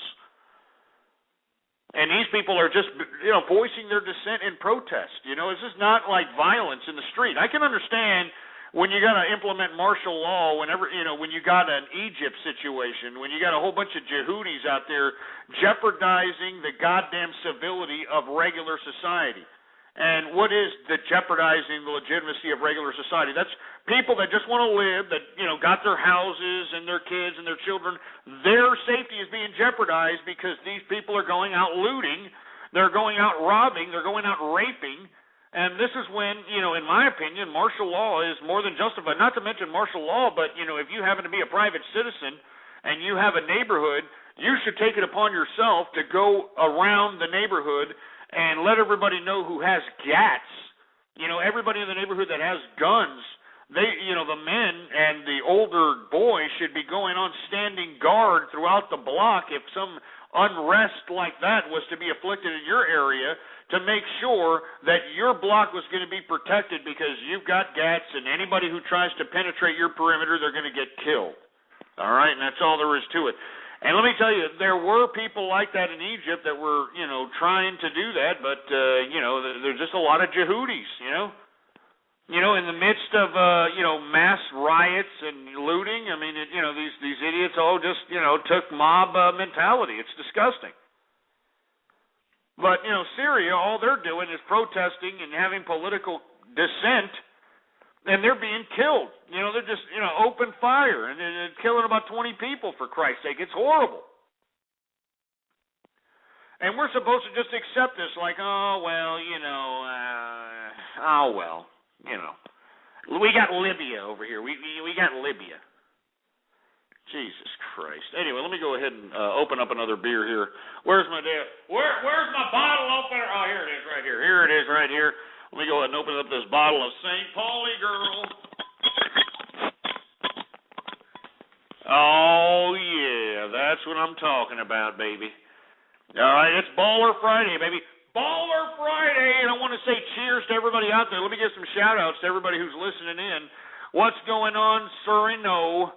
What's going on, Sereno? What's going on, Debbie Daly? What's going on, Desert Rose? You know what I'm saying? What's going on, Future DNB? He's always up in here. What's going on, my man? Jeannie Santorini in the house. We got Goku, of course, in the house. What's going on, Goku? We got Give Her a Bone. We got Goofy Bone up in here. Mystery Man Ryan in the place. What's going on? The Nigerian. He's always in here chilling like an insane villain. What's going on? Oscar Talks. What's going on, Oscar? I see you in here every now and then. What's going on, man? We got Peter Bergdon in the house. What's going on, man? Rich Whitey in the house. We also got Tupac Shakur and, of course, Vince in the Bay. What's going on, Vince in the Bay? And we got a whole bunch of guests up in here. What's going on to the guests? Thank you for tuning in with me. We're chilling like some insane villains up in here. It's True Capitalist Radio in the house. What's going on, Fernwood?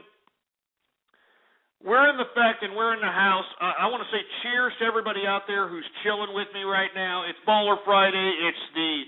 It's around the time for happy hour, so this is why I'm chugging. I'm chilling. As a matter of fact, I'm going to chug some more beer right now. Anyway, let me go ahead and let me go ahead and take a chug here.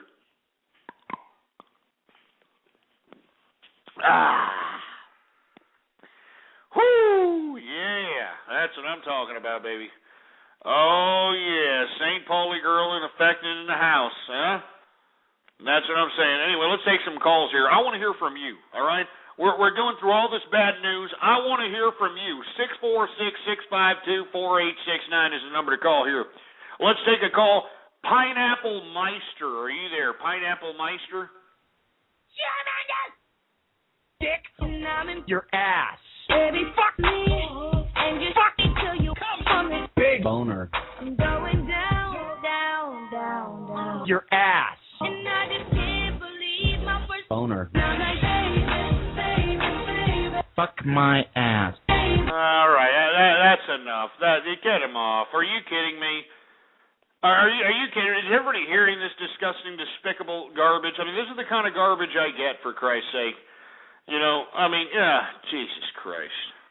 And you know who I blame, for this kind of disgusting discord in social America? I blame gangster rap. That's what I blame. I blame gangster rap. And you know what's sad about gangster rap is the majority of gangster rappers that are out here are fake bastards. Just imagine like 50 Cent, for instance. All right? 50 Cent, comes out here and he's like, yeah, baby, I'm 50 Cent, baby. I'm a real gangster, yeah. His real name is Curtis Jackson, all right? Curtis Jackson is just some stupid, dumb imbecile that's taken the name of an actual gangster that died in Brooklyn, New York. I mean, believe it or not, there was a real 50 Cent that was known in Brooklyn, New York. He was a block hustler. He did a lot of dirt.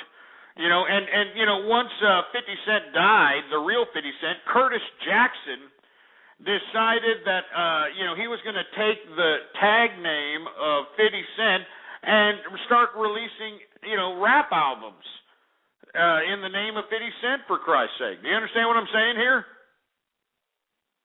I mean, it's just unbelievable, for Christ's sake. And not to mention that 50 Cent is a fake-ass piece of, studio gangster crap, and you can tell him I said that. You can tell 50 Cent that I think he's a fake-ass studio piece of crap gangster, and all these people that are like, well, he got shot 7 times, Ghost. Man, he shot himself. You know what I'm saying? This guy didn't get shot 7 times. This guy shot himself. He's a fake-ass gangster, and it makes me sick, to be honest with you. Not to mention that he recently pumped and dumped some kind of penny stock that he was involved in, for Christ's sake, and yet the SEC just lets it go by the wayside, even though 50 Cent blatantly pumped and dumped a stock. Blatantly pumped it. I mean, blatantly. It's a disgrace. He's a fake-ass studio gangster, man. And if anybody knows 50 Cent, you tell him that I'm calling his punk ass out. You tell him I said that, Curtis Jackson. Where are you, Curtis? Where are you at, you fake-ass rapping piece of garbage? All right, you're a useless piece of trash. All right, you're lucky we're not in a damn bar room, 50 Cent, because I'd beat your ass. All right, you're a fake ass gangster. You know it, I know it, and everybody else out here knows it, and it makes me sick. All right, makes me sick, for Christ's sake. Where are you at? Hey, Curtis, where are you at, Curtis? Come on, hey, let's hear it, everybody, Curtis. The truck of the Lambie can be stuffed in some candy. This ain't a label, Curtis. I'm freaking with family. HipHopGang.com. Waiting right behind them bars that's gated. Hopped out the casket, bastard, reincarnated. Yep, so have a seat. This gonna be a masterpiece. I have to be. He look like a gorilla with rabbit teeth. Bug monkey, act hard with a crack guard. The Mac Bros, that video in Queens, it's your backyard. Curtis was messing with your head back. You dead mad, but dag, security with red flags. You banging files, shooting rocks and signs my way. Fine play, I keep it neutral, but my family's not straight. Woo, my A lights, let's stay the fight from day to night. When I smack the Lighty brothers, Dave and Mike. Believe me, ho, you can't see me though. Jimmy ain't the president, he the CEO. Zeke is the president, it's evident. He'll cock his spray, stand the underboard. I sign off like Dr. Dre. I fuck with Zoe Pound too. What up? Stop by saying. Grab the Coco Macaque, said Zozo, rock away. I extended the clip. Never be friends with you pricks. Shout to a real Queens dude. You know Kenneth McGriff. He ran from police. You run with police. You ain't from Southside. You about to get your mouth wide. Rewind the DJ. You ain't 50 Cent from BK. Yeah, he deserves to be nervous. Damn, show some courtesy, Curtis. Rewind the DJ. You ain't 50 Cent from BK. Yeah, he deserves to be nervous. Damn, show some courtesy, Curtis. Ayo, check the tail. Girls break they neck and nails. This for me to sex they tail. But let's talk record sales. Wells, 800, Tim, 400. I cop more cribs, more cars, got more blunted. But yeah, I rock the rock, so stop it, Doc. You cop a top. My ninjas watch them ball. The dudes I watch them flop. Yep, so beware, dog. I'm trying to be clear. Banks brick, my brick, buck ain't been out for 3 years. Let me be fair, I hop up off a sweet lair. Right to Lennox, ain't no sand, but I'm on my beach chair. These are not sales, and dog, we not frail. You don't club in New York, you party out in Scottsdale. I can't be clown, beef dog, goddamn, we down. And how you living? You living Tyson, hand me down. Plus, you can't be found. I have you take gagged and bound, axe around. I never liked the circus, so I clap a clown. Rewind the DJ. You ain't 50 Cent from BK. Yeah, he deserves to be nervous. Damn, show some courtesy, Curtis. Rewind the DJ. You ain't 50 Cent from BK. Yeah, he deserves to be nervous. Damn, show some courtesy, Curtis. Hey yo, man, thanks for all the shout outs. For my dudes who keep shouting them, I love it, baby. Them my brothers. I ain't hear you say Banks' name in a minute. talking about Cosmic Graveyard, you just signed off for Private to go there. AOP, he a sucker. Get away from that dude, bitch. You ain't got no swag with Buck T. You know how you ain't got no swag? Whoever lets you sign off on them see you in the tank top is stupid, just like your dumb ass. Them is Brazil top. Whoever wore that outside was a homo. Gay ass nigga. Hey, yo, stop calling my probation officer, too. Why you talking about my probation? You trying to get me locked up, Curtis? Hey, yo, Curtis, you really trying to get me up? You said something about my probation on your song. Next thing I know, my probation officer called me today, said he needs to see me. Hey, yo, if I go to jail, Curtis put me in jail. Crazy, I gotta go report to probation next Thursday. I ain't supposed to report for 3 weeks. I gotta go Thursday, and he mentioned my probation. Hey, yo, let me get off this mic now, because I know how he get down. Rat ass. That's a true story. That's not even a joke. I'm dead serious.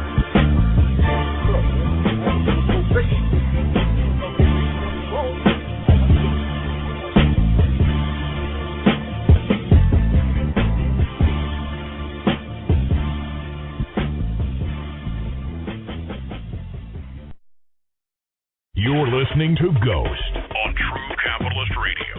True Capitalist Radio.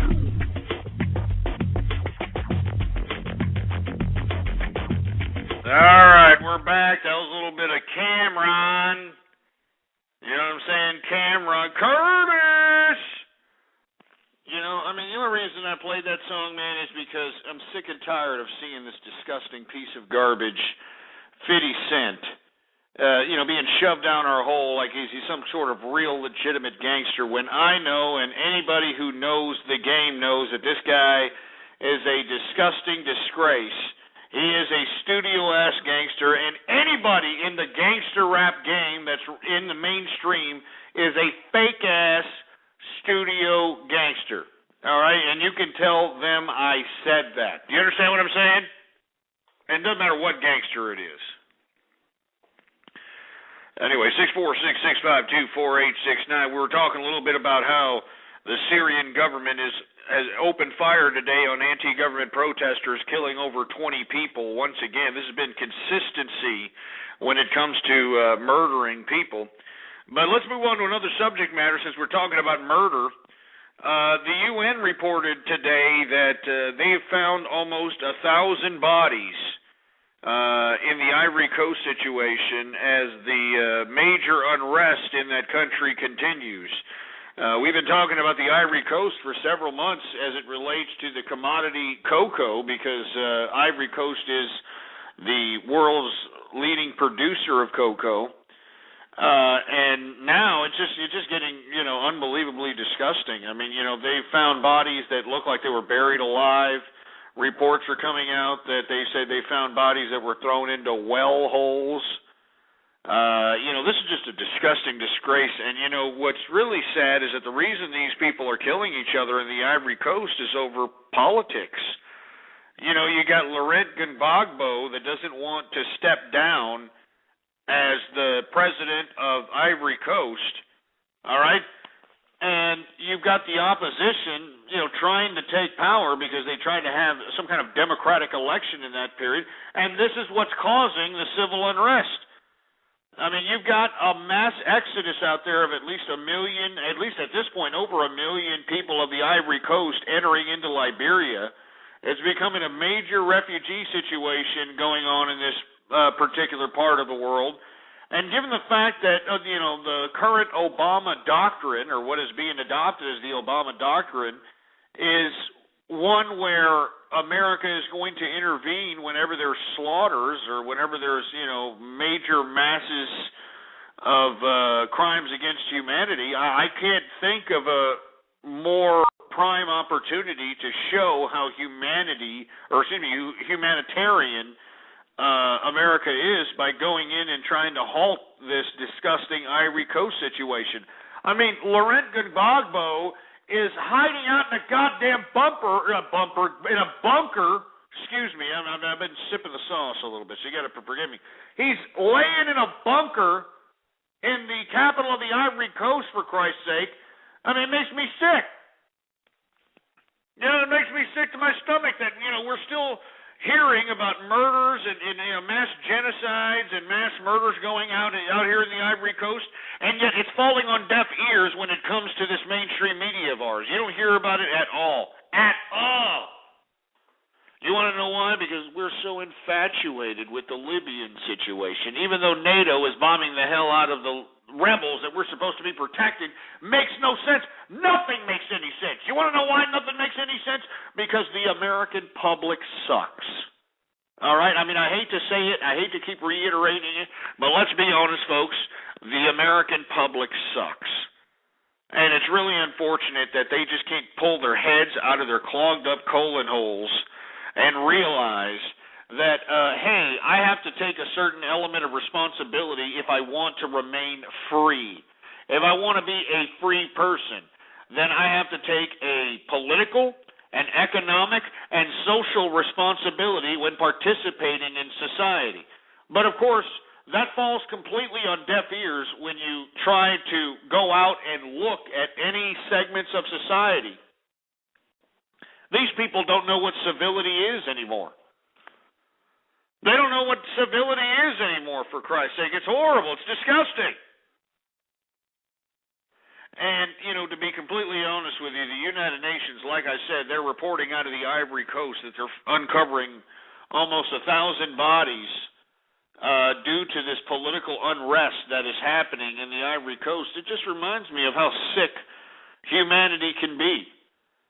And at times, we have to understand that, there's certain elements of primitive humanity that just can't seem to break beyond the mental strata of understanding that we're now in modern times. We no longer have to be, some primitive tribal bunch of savages. It seems to me that, there's certain parts of the world that it just can't comprehend into the frontal lobe of these people's brains. It just doesn't make sense, We're in modernity, for Christ's sake, and these people still want to throw us back, in the damn 12th century, for Christ's sake. It's just stupid, Unbelievably stupid. And then, nobody is, taking any kind of, nobody's saying anything about it. I'm not reading blogs about it. On the contrary, all I'm doing is reading propaganda. I'm reading propaganda when it comes to these types of subject matters. Once again, folks, I hate to keep reiterating this, but you see this link that I'm about to post up right here? Right there, www.capitalistarmy.com. All right? Join the Capitalist Army so that we can spread ideas, so that we can communicate with one another, so that we can go out and act in concert just in case any of our interest, capitalist interest, is oppressed by governments or political fanaticism. And I know that there are people in here right now that are members of the Capitalist Army. I want to thank you very much. You understand what I'm saying? And I would like to encourage others to please spread it around and let everybody know that this is a social network exclusively for capitalists. Exclusively for capitalists. All right? For those that don't want to be a part of, the Facebooks and the MySpaces, that allows the general masses to join. We don't want the general masses. We want true capitalists. That's what we want at thecapitalistarmy.com. We want true capitalists. And that's what I'm calling on right now when I make the call out for those that are listening within the sound of my voice to go out and join www.capitalistarmy.com. Do you understand what I'm saying? Simple as that. Anyway, let's move on to another subject matter. I know that, it's kind of, crimpling the panties of people that are listening in that the United Nations have found over 1,000 bodies buried alive or dumped in well holes as the civil unrest continues in the Ivory Coast. But on lighter note, or on at least somewhat good news, Japan says it's going to stop dumping radioactive water because China has concerns. All right? China, yeah, that's why they're stopping. They're like, oh man, China has some concerns about, us dumping radioactive water into the Pacific Ocean. So we're going to stop dumping radioactive water now, because China said so. China said that, hey, we're a little concerned. It might affect our sushi. It might affect, what we eat out of the sea, the tuna fish or whatever the hell the Chinese people eat. Stop dumping it, Japanese people. Stop jumping it. Stop dumping it, for Christ's sake. And, I think that, in my personal opinion, if you want my personal opinion, I think that this might be a conspiracy by the Japanese government, if you want my personal opinion. Yeah. Because why exactly is the Japanese government being lackadaisical when it comes to the dumping of radioactive water in the Pacific Ocean, when it comes to letting plutonium and uranium, smog and smoke out into the atmosphere? I think this might be, some kind of a conspiracy. No, I'm not saying that they created the tsunami or the earthquake, all right? I'm not saying that. But, their lackadaisical approach in trying to prohibit this nuclear reactor meltdown from becoming an international situation, in my personal opinion, has just kind of, fallen on deaf ears. I mean, in my view, if it's going to affect the international community, if I was a leader, I would want to make sure that, everything was done, within my powers so that we can make sure that this damn thing doesn't become a natural disaster. And I've been calling ever since that there had been, leaks in this nuclear reactor. You know what I mean? Ever since there was leaks in this nuclear reactor, I've been calling for the damn Japanese government to dump wet cement, to dump mud on this goddamn nuclear reactor to encapsulate any fumes, any plutonium, any meltdown, anything that may have happened. This is the same thing we did in Chernobyl. Same thing. But, of course, the Japanese government just kind of, just pussyfooting around with it, in my personal opinion, they're pussyfooting around. Let me take a swig of this, and I want to take some calls. Am I going off keister? Am I saying that, maybe the Japanese government is trying to be complicit in some kind of nefarious activity? I don't know. I'm not saying it's true. I'm just entertaining the thought. Do you understand? Let me take a swig of this beer here. I'm just entertaining the idea. All right? So I want to hear from you. 646-652-4869 is the number to call, especially if you're in the West Coast. If you're in the West Coast, are you feeling the effects of the radioactivity that's been dumped in the Pacific Ocean? Are you feeling any of the effects of the radioactivity that has been, blown in through the Pacific winds?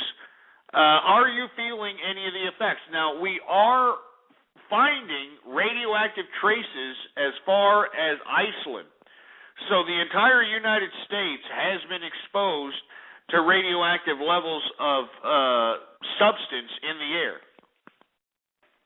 I know there's people that want to sit here and deny it, but that's just the way it is. It's a fact. I want to know what you feel about it. Do you think that this is somehow appropriate that the Japanese government is lollygagging while they're creating an international incident by dumping radioactive water in the Pacific and letting this radioactive smog go into the air? I'm just asking. That's all I'm saying. I'm just asking, for Christ's sake. To be honest with you, occasionally I like to go out in my balcony. I live out in Austin, Texas.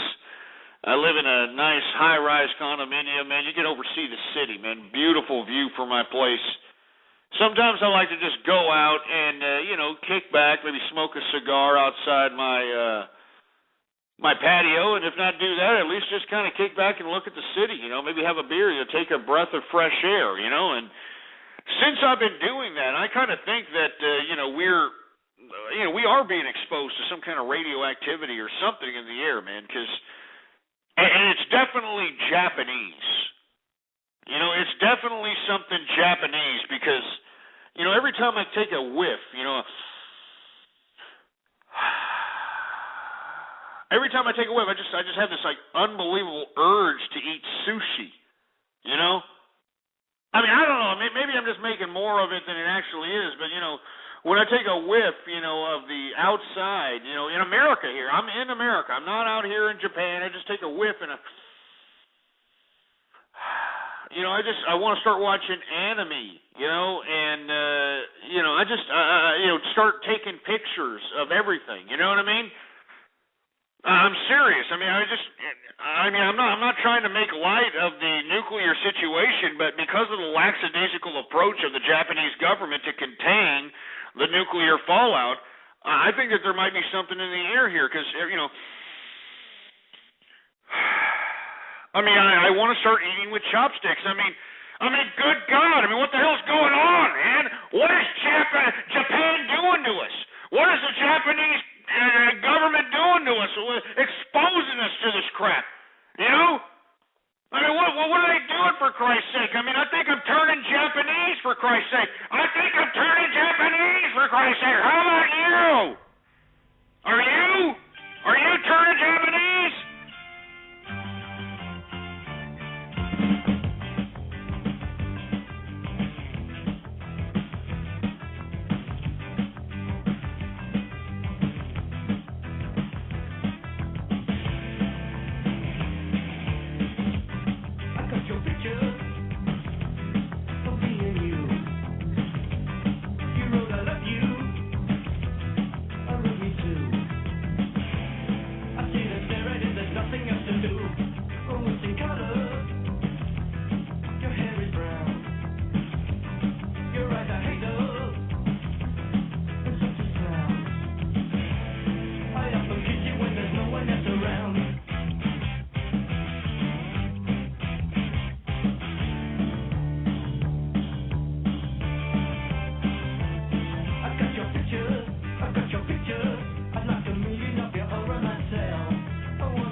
listening to Ghost on True Capitalist Radio. True Capitalist Radio. You know, I don't know. Is it just me, or you know, I think I'm turning Japanese. I really think so. I don't know. I'm just saying. You know. Anyway, Japan. They said today that they are going to stop dumping radioactive water in the Pacific Ocean because China is pissed off. All right, China is pissed off. Anyway, we are in the third hour of the True Capitalist Radio broadcast. Of course, I am your host, the man they call Ghost, and once again, I want to thank everybody for tuning in with me. It's Baller Friday, baby! Woo! Baller Friday. And if you could please retweet the broadcast and let everybody know that we are in effect in the house, and send everybody to blogtalkradio.com/ghost. All right, blogtalkradio.com/ghost, and tell everybody that we're in effect in the house. But anyway, we're talking a little bit about how Japan is going to stop dumping radioactive water because, you know, there's some concerns from China. And, you know, China actually has some things to say about it. They've actually had some things to say about it. Let me go ahead and open up a beer first before we talk about China's concerns. Here, I'm going to open up another St. Pauli girl, which, of course, has got that blonde-headed beer garden, beer maiden, big-titted bimbo on the cover of this bottle here. But it's not the reason I bought it. I bought it because it's a good damn beer. Woo! Good damn German lager there. It's from Germany. Los Lager Slogan, Volkswagen, say hi. So it comes from Germany, you know, and I don't mean to be pumping money in the German economy, but you know, they got some decent beer to say the least. Let me go ahead and open this bottle up here. Oh yeah. I hope that you're dealing with me. This is another edition of the True Capitalist Radio Show. Actually, it's episode number 62. I completely forgot to say the episode number. Anyway, I want to, I want to hear from you. 646-652-4869 is the number to call here. All right? I mean, I want to hear from you. There's not too many people calling in.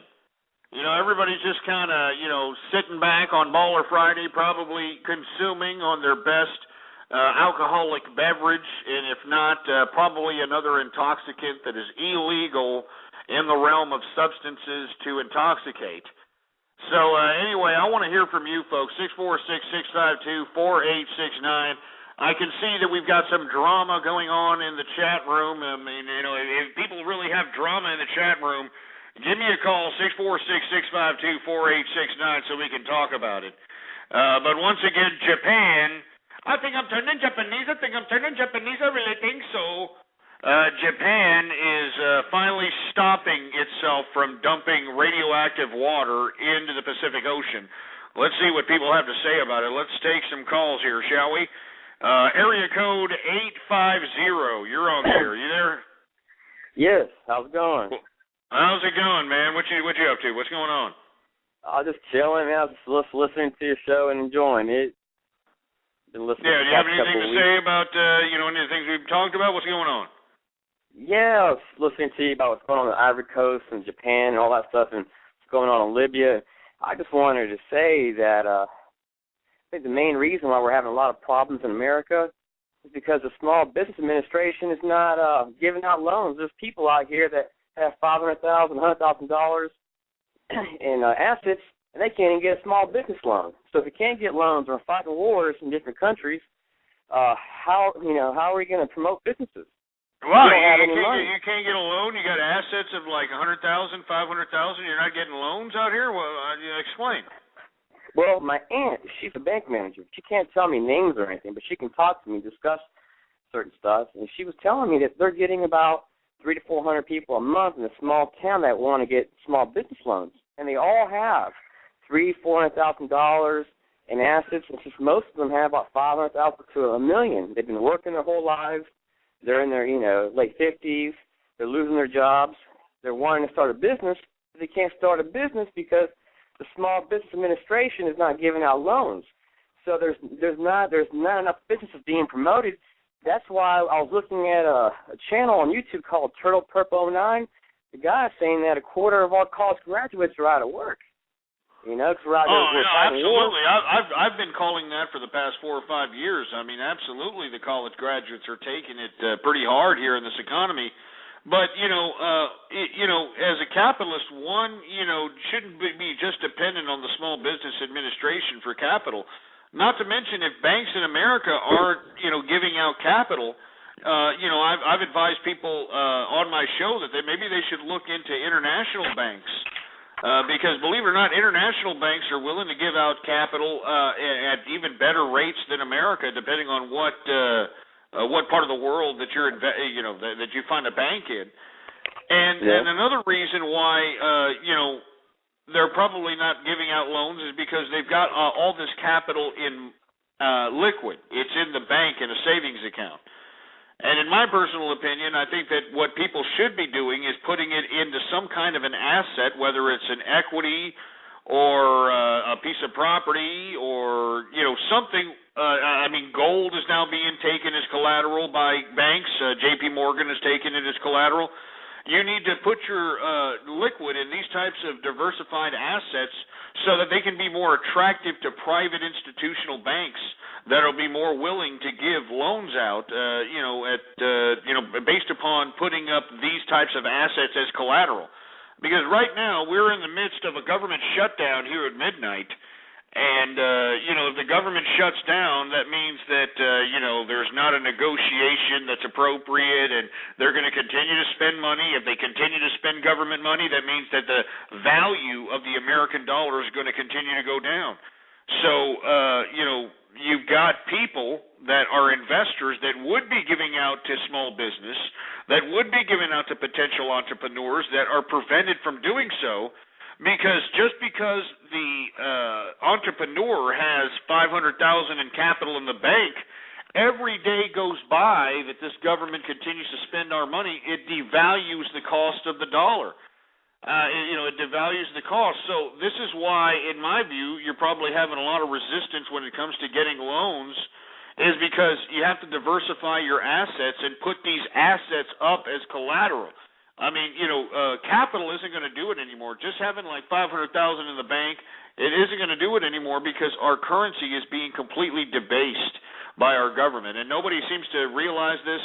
Nobody seems to understand this, and this is why we're in the predicament that we're in. And us as capitalists, I mean, we have to do what we can to diversify the liquidity that we obtain through labor and be able to put it in assets to be able to grow with the rate of inflation and possibly profit. And you see, this is what banks are looking for as it pertains to collateral. They don't want collateral that's going to lose value if they put it, as a part of a secured loan. They want collateral that is going to stabilize and not going to get any lower or going to get higher as collateral. And this is the kind of situation that you have in today's banks. And once again, if your aunt can't get a loan, or if somebody can't get a loan that you know personally, I would strongly advise for them to possibly go into some blue chip assets, even if they don't know anything about the stock market. Go into something that you know is not going to go anywhere for a long period of time. Walmart, IBM, Microsoft. These types of stocks. Invest in these types of blue chips, and believe it or not, these types of equities are more attractive to financial institutions for collateral as opposed to actual capital, as opposed to actual savings accounts. And I know the SBA. I mean, the SBA is the SBA. They're just a bunch of bureaucrats. I mean, I don't really trust the SBA. I mean, believe it or not, if the people that you know that aren't getting loans aren't getting it from the SBA, they should go to private institutions. And maybe the private institutions that are in your local area aren't giving loans, will go to institutions that are in America. I mean, there's a bunch of institutions in America that are looking to give out loans for people with capital. Same with the international community. You know what I mean? How do you feel about us in Libya right now, considering that 20% of Libyans that are rebelling, the rebels, they are the unemployed. And in Florida, where I live, the unemployment rate's 18%. Do you feel like we're headed towards a revolution? Because Obama's going there, he wants to help the rebels. That they're not. I don't believe they're Al Qaeda. They're just the men that they're not getting married. I'm watching them on TV. They're saying they're going bald. They're not getting married. They're not making no money. They can't even rent. They're living with their families into their 40s and 50s. That's going on here in America. Every single one of my friends that I know are in their 40s are living with their mothers. Well, I mean, that's really sad to hear that in America, but we also have to understand that a part of survival is being able to maintain a level of understanding of how to survive. And in my personal opinion, a lot of those people that are in Florida, I know it's your home state, but a lot of them got used to certain levels of security when it came to certain entitlements. I mean, let's be honest, most of Florida is constructed of retirement people that don't pay taxes anymore, people that all my neighbors they're pretty much all retired out here. Yeah, absolutely. Well, that's why you're seeing, such high unemployment. That's why you're seeing such, 1 out of 4 houses are vacant out there in Florida, something of that nature. I mean, it's a really bad situation because you need taxpayers. You need people to actually pay taxes to be able to fund an infrastructure and fund a government that actually is viable. Secondly, you have to have actual entrepreneurs out there in Florida be able to construct businesses and ideas to be able to, employ people. And in my personal view, I've been keeping up to date with Florida's local politics. It's been crooked as hell, for a long period of time. And a lot of that crookedness and a lot of the corruption that's happening in local politics out there is relaying to what's happening now in the economic situation. And in my personal view, I mean, the reason Florida's in the bad situation it's in is because of its own, local politics situation. I mean, I'm not trying to say that, it's the Floridians' fault, but once again, we live in a society where we're allowing the masses to go out and vote. And if the masses go out and vote, and this also includes cities and states, and they elect these people that are just basically bankrupting states, that are basically taking perks and doing what they did. And let me tell you, Florida is a prime example. California, Illinois, these are prime examples of how bureaucrats just basically raided the tax-paying system, did what they had to do, and now that the states are insolvent, they don't know how to raise money, especially Florida, where the crux of the people that are living there don't pay taxes. So this is why you're seeing such a bad predicament in Florida, man. And it's unfortunate that you're out there. It's unfortunate that guys are out there that are living with their folks. But in my view, I think that you got to move, man. You got to get out of there. Yeah, I just finished going to Purdue University a while back. I have like 5 different skills. I can't get a job. I even just pick up truck driving, and it's gotten to the point it's really bad. And all I'm seeing is us spending money in other countries and trying to protect other people and help them, but we got people here in America that they're living with their families. They have degrees. All my friends have degrees. We're all living, at home with our families. We can't. Not only can we not afford a woman, we can't afford to take care of ourselves. Yeah, I hate to hear that, man, but what you should really, and I know that people have such proximity and such closeness with their hometowns and their home states. But, man, you got to go where the jobs are at. You got to go where, money's being made. Out here in Texas, I know that people criticize Texas for being, y'all are 38th or 48th or whatever the hell it is in education. Y'all are this, y'all are that. But you know what? We're pro-business. And business continues to base headquarters, regional headquarters, offshoot. We've got so many businesses coming out here to Texas because we're pro-business. We have no state tax. It's just prospering as hell. That's why everybody's moving here, because the jobs are here. Yeah, absolutely. And this is why I'm saying, I understand that, hey, my hometown, I love it. But, if you've got people that aren't going to be competent to elect officials that are going to have their best interest at hand, then you're going to continue to see Florida and Illinois and California and all these other states wither away in this bureaucratic mess, because we need a competent political masses to understand what's going on, man. And I'm sorry that you and your friends are out there in Florida, man. Maybe I should come down here to Texas. Very easy. It's very easy to get a gig out here. We got jobs galore. Just take a look at a Craigslist, any city in Texas, and take a look at the jobs and compare it to anywhere else, and you're going to be amazed. And it's cheaper to live down here. There's plenty of land, plenty of real estate. It's just a great time. I mean, I'm not trying to promote my own state here, but you can go into another state. You can go to, there are other states that are prospering in this country that, have good economies. I appreciate your time. What's that? No, appreciate your time.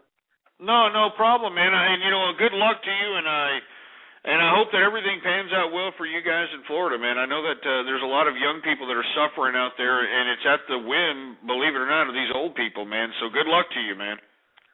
All right. Peace. Thanks a lot, man. I appreciate it. Anyway,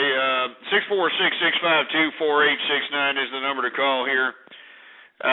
We were talking about, a whole bunch of different subject matters.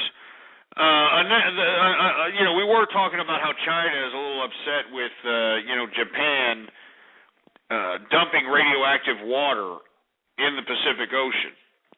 But I want to move on to how governments around the world are now trying everything in their power to regulate the Internet.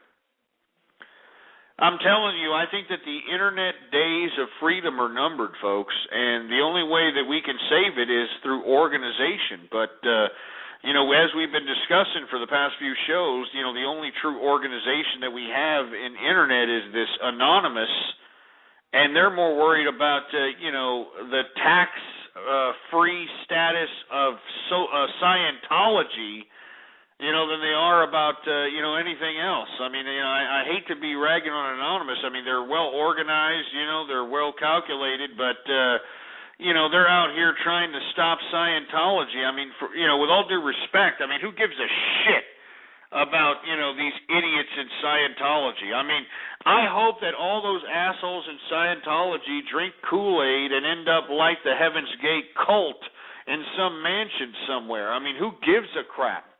I mean, seriously, who gives a shit about these people?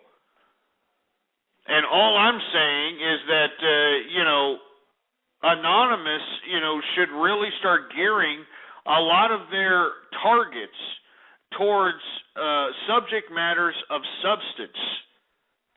Do you understand? Subject matters of substance, in my personal opinion. And, government regulation is one thing that should be on top of Anonymous's agenda, but of course it's not. I mean, and this is why I at times criticize this group of people, because in my opinion it seems like they're agitating the regulation of the Internet. They're justifying the regulation of the Internet. And this really concerns me, because I believe that the Internet should be free. It should be seriously free out here. We should never have any government regulate the Internet, period. All right? I mean, it's just disgusting, man. It really is. And,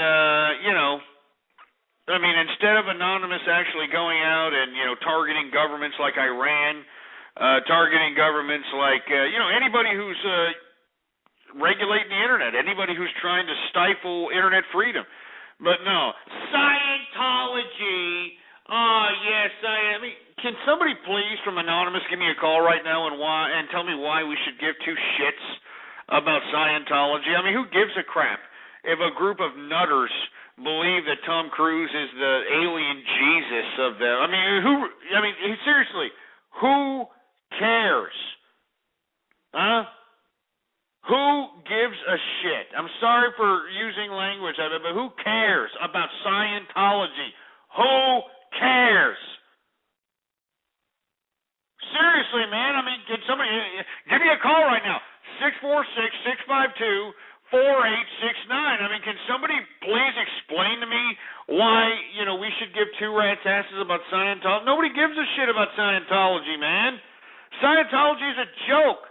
I mean, the only people that believe in Scientology are these nutters that believe that they're trying to tap into their inner alien through Dianetics, And, it's a small group of idiots, and the only reason that it spreads is because of the influence, for Christ's sake.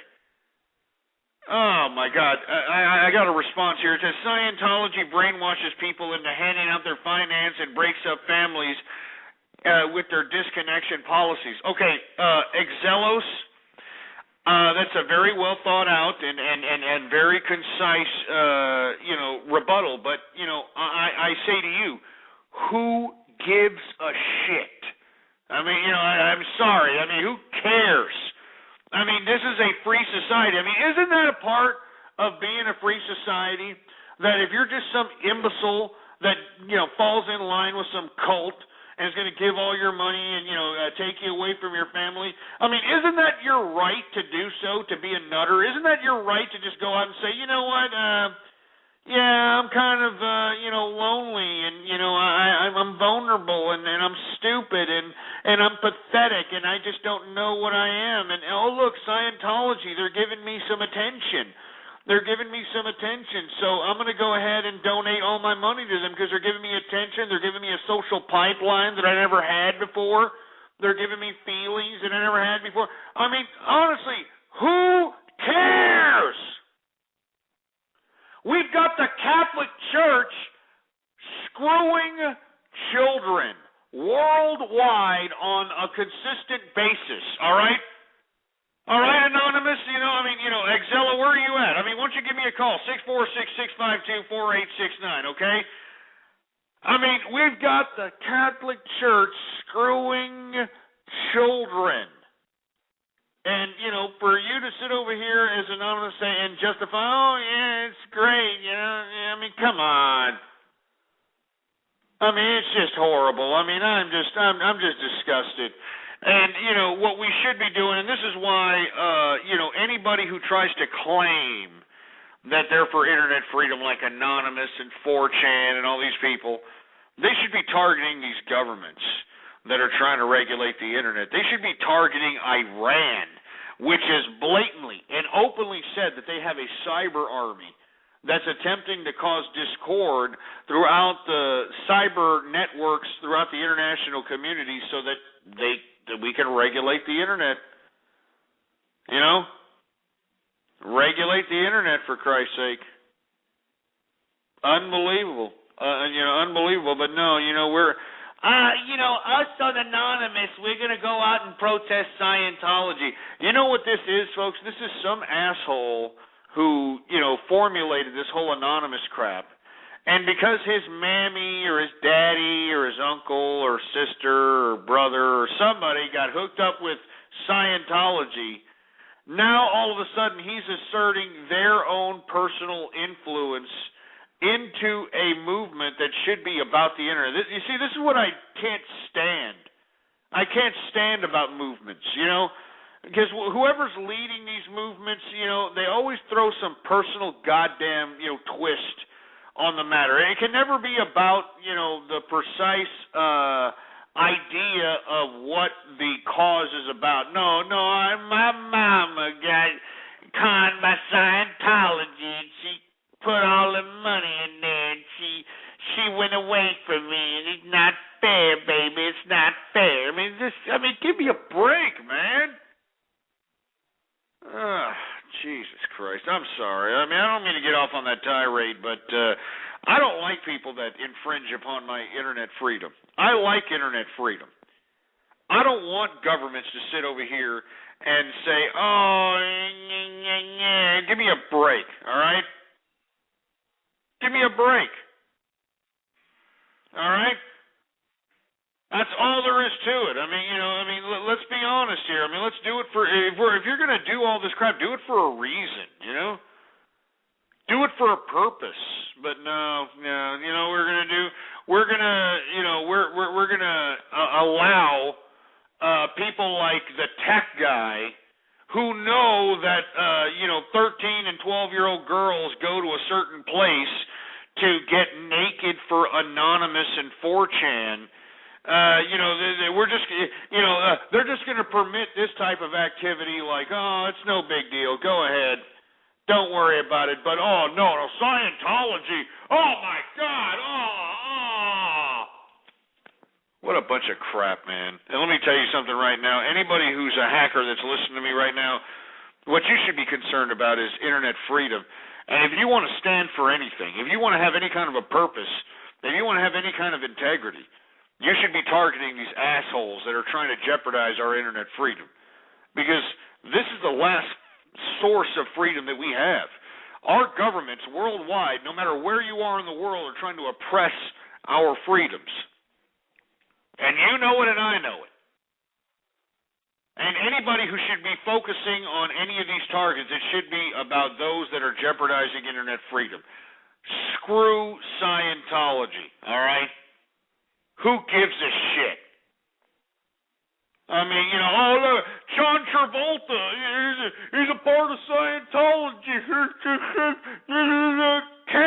cares? I don't care. I mean, I hope that the whole batch of Scientology sip on the Kool-Aid and kill themselves. I don't care. But no, you know, because some idiot that formulated this whole group, because his mammy or somebody, you know, got hooked up with Scientology, you know, you just mesmerize the minds of people that are, you know, pretty much absent-minded and are dumbed down by MTV and American Idol and Dancing with the Stars. Somehow manipulated the minds of the youth to make them feel that somehow Scientology and protesting against it is somehow pertinent to our everyday lives. It's ridiculous. And let me tell you something. Anybody who's trying to criticize that I'm, you know, promoting Scientology, I take a dirty yellow bubbly piss on Scientology, all right? I hate Tom Cruise. I hate John Travolta. I hate these Scientology nut pieces of Dianetic crap, all right?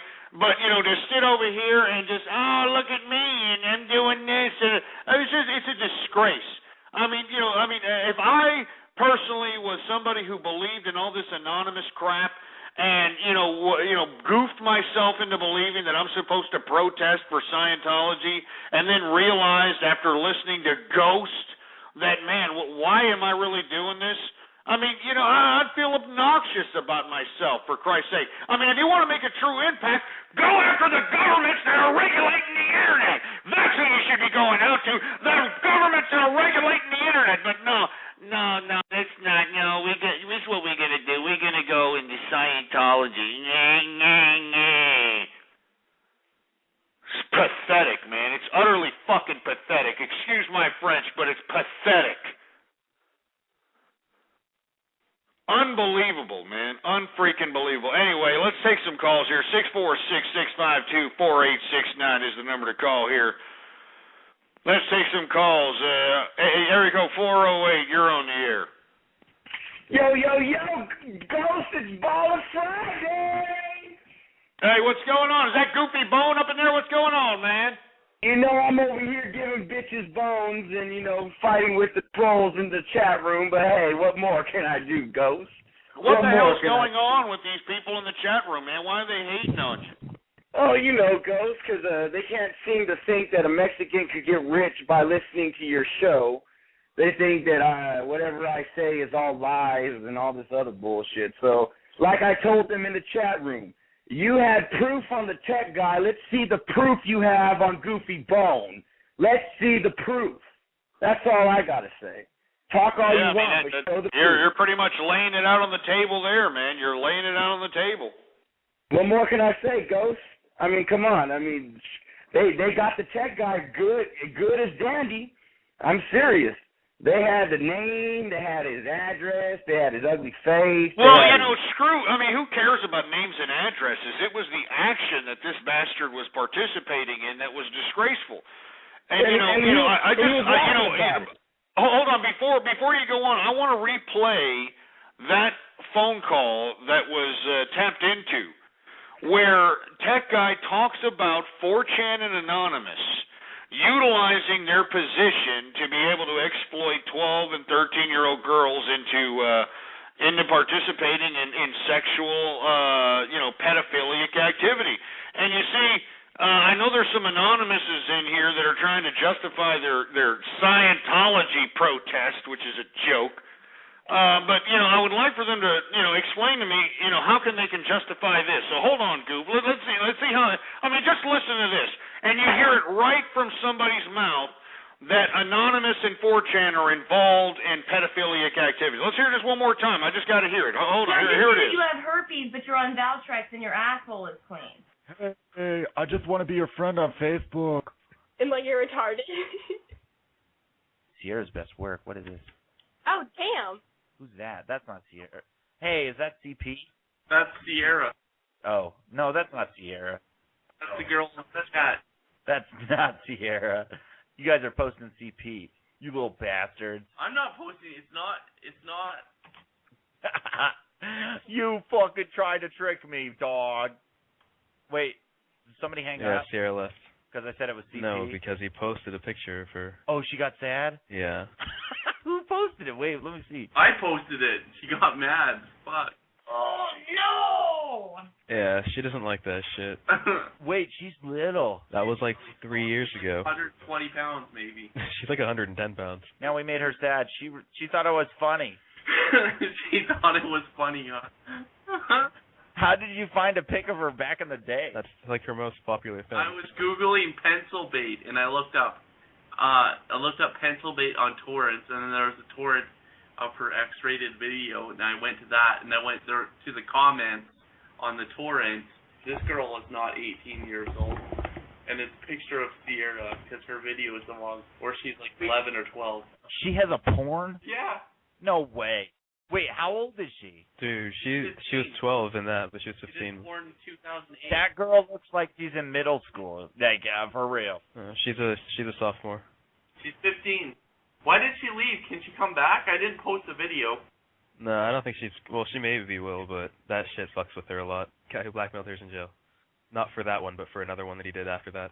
Oh, wait, he filmed underage girls? Not filmed them, but blackmailed them, like, you know, coke and shit. How do you obtain 12-year-olds porno and then blackmail them? Ask card.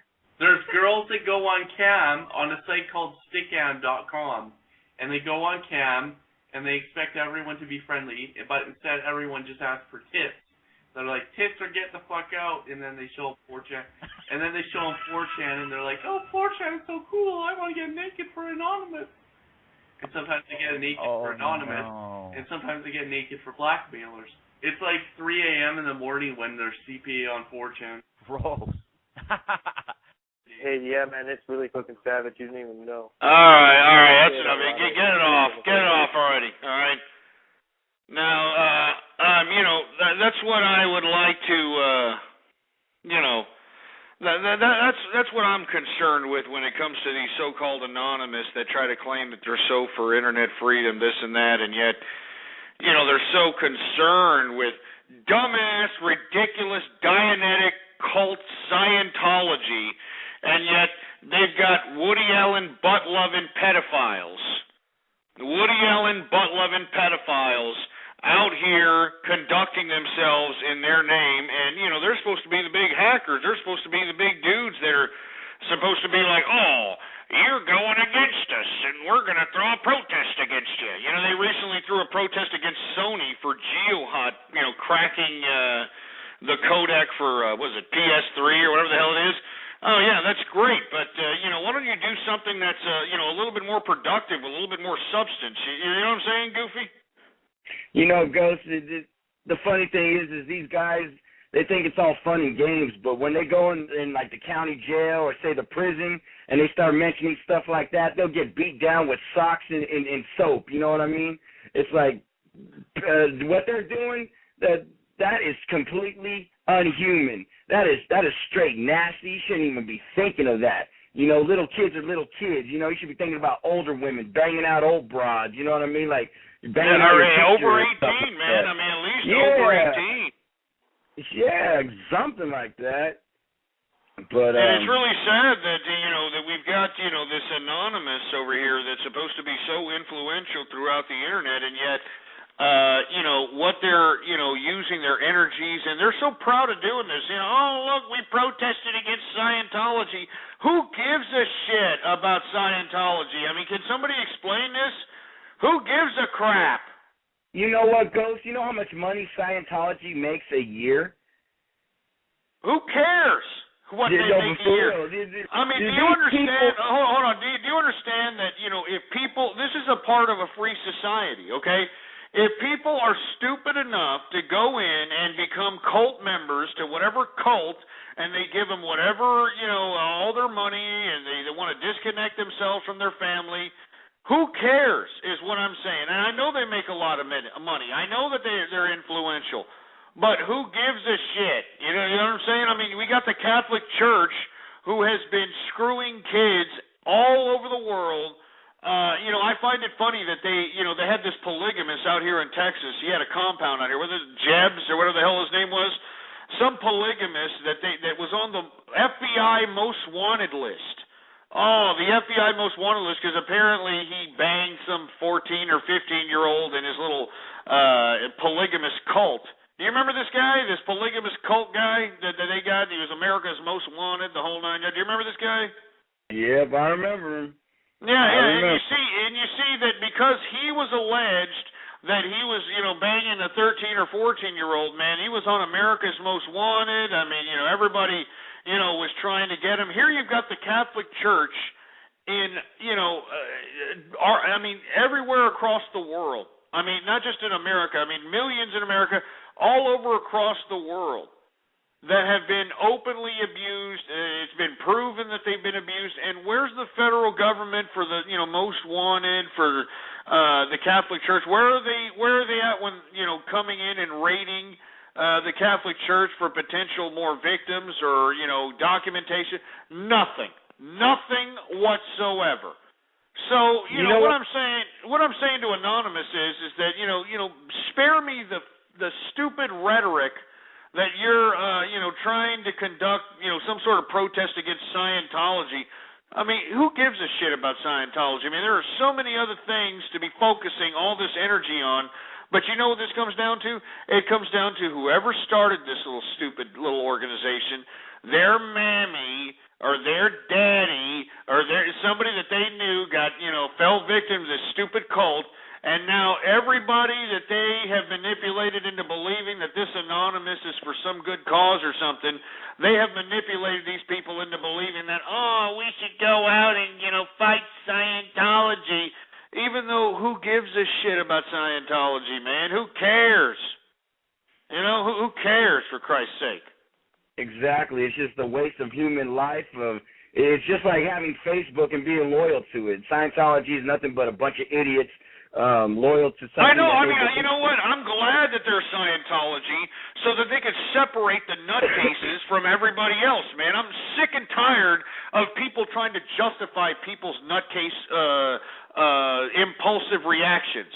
I mean, hey, if your folks got, hooked up on Scientology or the Jebs clan or Mormonism or Jehovah, who cares?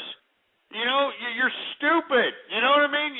You're dumb. You're trying to justify, your lack of, personal social relationships and your lack of actual life into, obliging some cult so that you can feel that you're worthy in life in some sort. It's a disgrace, man.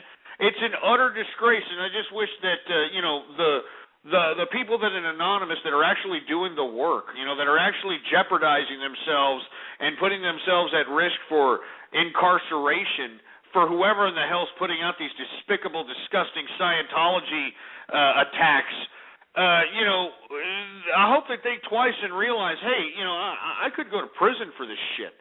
I could go out and, go to jail for this stuff. And if I'm going to go to jail, I mean, what am I going to tell the prisoners? Oh, yeah, I went out and I hacked the Scientology. And, yeah, look at me. It's stupid. It's stupid. It's stupid, man. It's completely stupid. But, Ghost, I just want to say happy Baller Friday. I'm here about to smoke a nice, good, fat blunt right now, and I'm ordering 2 Opus X cigars. And I'm going to send you one, Ghost, with your new Capitalist Army T-shirt as soon as the guy finishes making them. And I'm going to, I'm just going to prove to everybody out there that Goofy Bone does have a little wealth, and I don't have a problem spending it and sharing it with the good people out there. But man, straight up, man. I mean, and you're calling them out. You're saying, hey, if you got all this information on me, go ahead. You know what I mean? Exactly. Prove it. That's all I got to say. Prove That's what I'm saying. They already know my address in the chat room. Just come get me. That's all I got to say. That's what I'm saying. Let's let anyway. it go. Happy Baller Friday. Happy Baller Friday. Thanks for calling up, Goofy Bone, man. I appreciate your call every time you call up. Anyway, let's get off this whole regulation of the internet because, you know, to be honest with you, you heard the clip. All right? I mean, Anonymous is using their position in the internet to, you know, abuse 13, 14-year-old girls. They're laughing about it. They think it's a big joke. 4chan also, you know, they think it's a big joke that, hey, look at us, we're doing this, we're doing that. So, you know, I mean, you know, what else is new? I guess we're just supposed to take this kind of crap. I don't know. Who cares? You know what I mean? All right? It's horrible, man. It's disgusting, man. I mean, you know, anyway. Let me move on to another subject matter. I want to talk about this bitch that was on American Idol that everybody's shocked. Oh, everybody's shocked that this bimbo didn't get, you know, moved on to the next level of American Idol. This bimbo named Pia Toscano.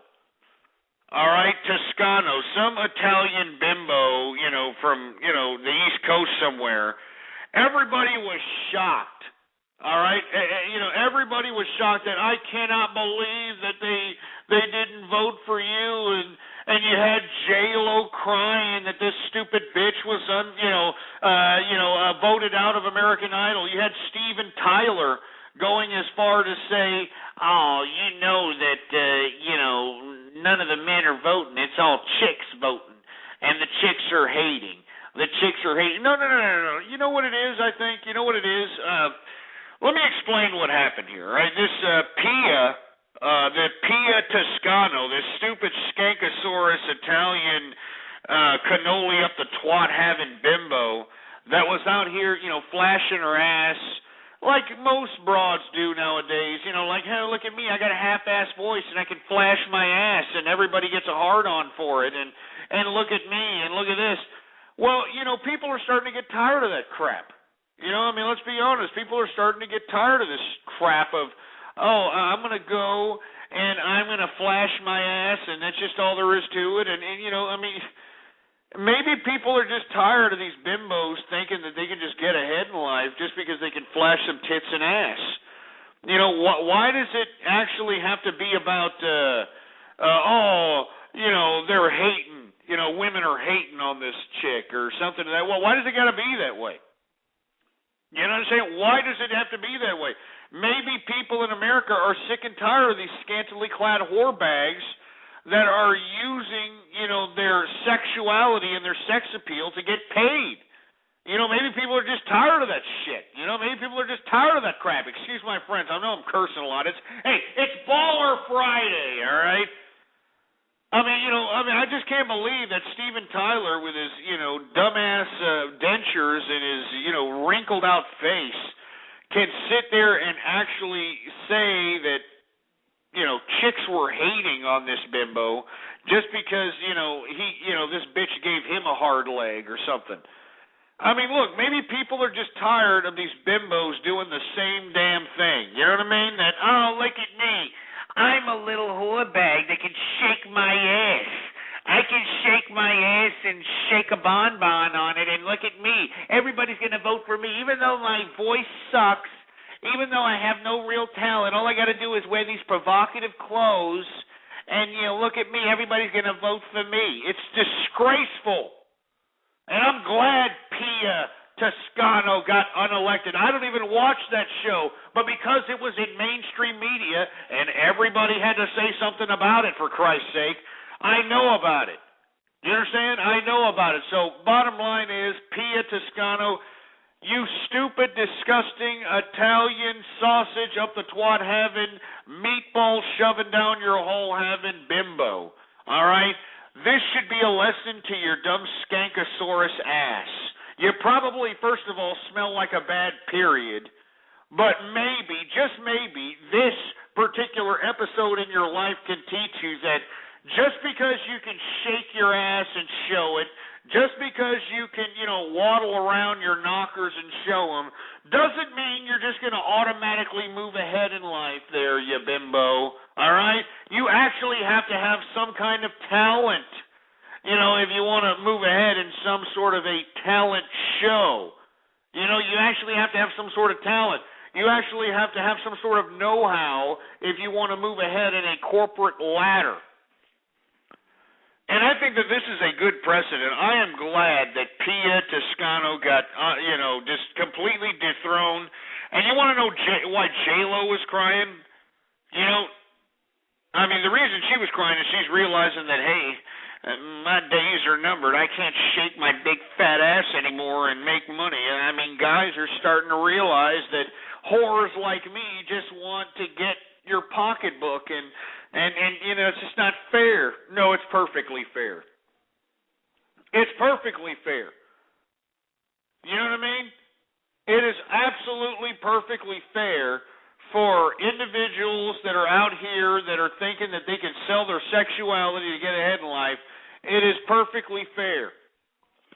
And let me tell you, the people that lose when bimbos like Pia Toscano go out and basically, shake their ass cracks and, try to base their whole success on their sex appeal.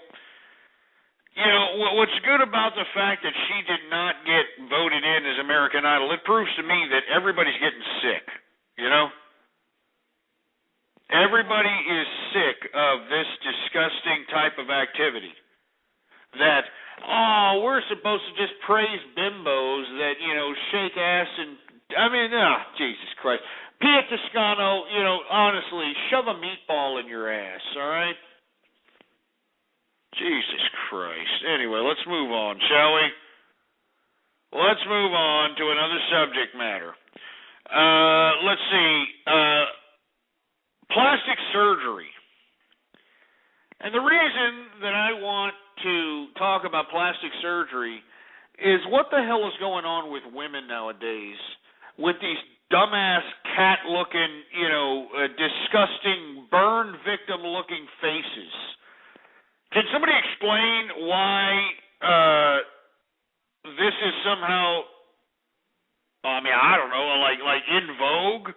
Where women are just, I've got two words for you. Nikki Cox, all right?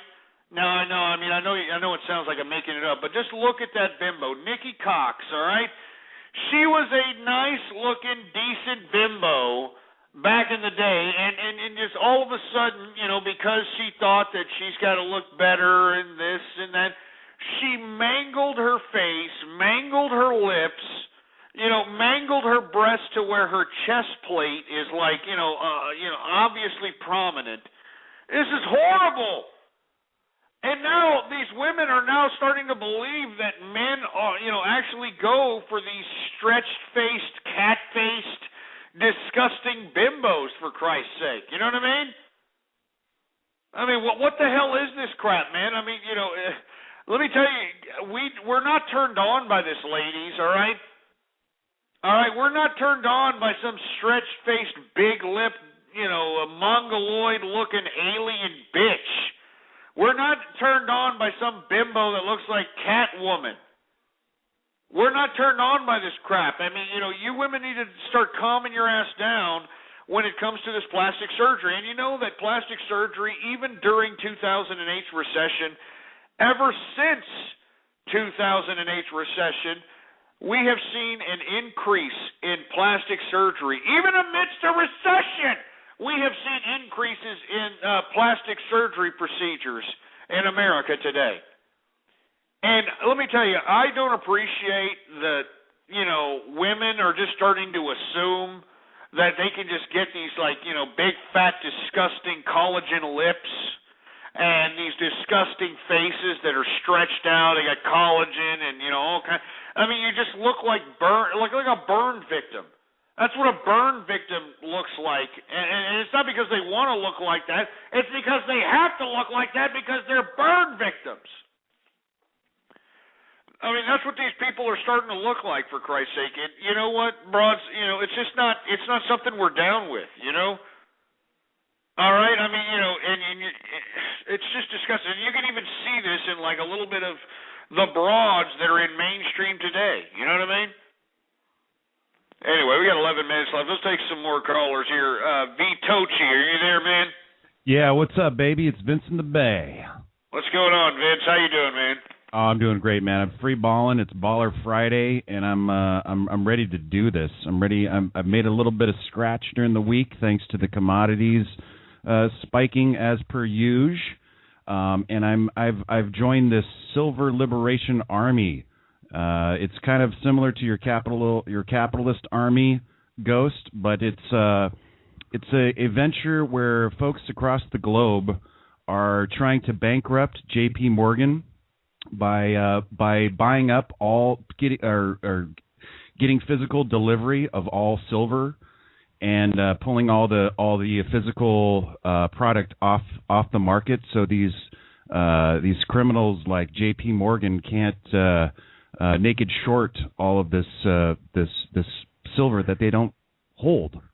I agree, but do you also have to understand that if the government is allowing this, I mean, is it really criminal? Is what? I'm sorry. Is it? Okay, well, you're right. I mean, J.P. Morgan, Lehman Brothers, right. Goldman Sachs. These guys wouldn't even be around. They wouldn't even be around right now had they been not recapitalized by our tax dollars. Exactly. It's cronyism. It's cronyism. You're right. It's not necessarily criminal. It's cronyism. Is it, you corrected me, and you're right, Ghost. Well, and what I'm saying is, why can't we protest against the government, man? Why can't we just, this government's about to shut down at midnight. If people were really serious about, getting rid of these power-hungry autocrats and telling them that their public service is no longer needed, I mean, we would be, getting a People's Congress organized, or doing something of that nature to where we can just tell these, disgusting scumbags they can't get things done. Time for you to go back home. You can't no longer make a career out of being a public official. But we're not doing that. We're not doing that, man. Yeah, but I haven't heard the latest on whether they are going to, quote, shut down the government. But it's not really a shutdown of the government, though, is it?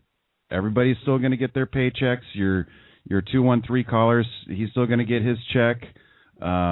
Unemployment checks are not going to stop going out. Government workers are not going to stop getting paid.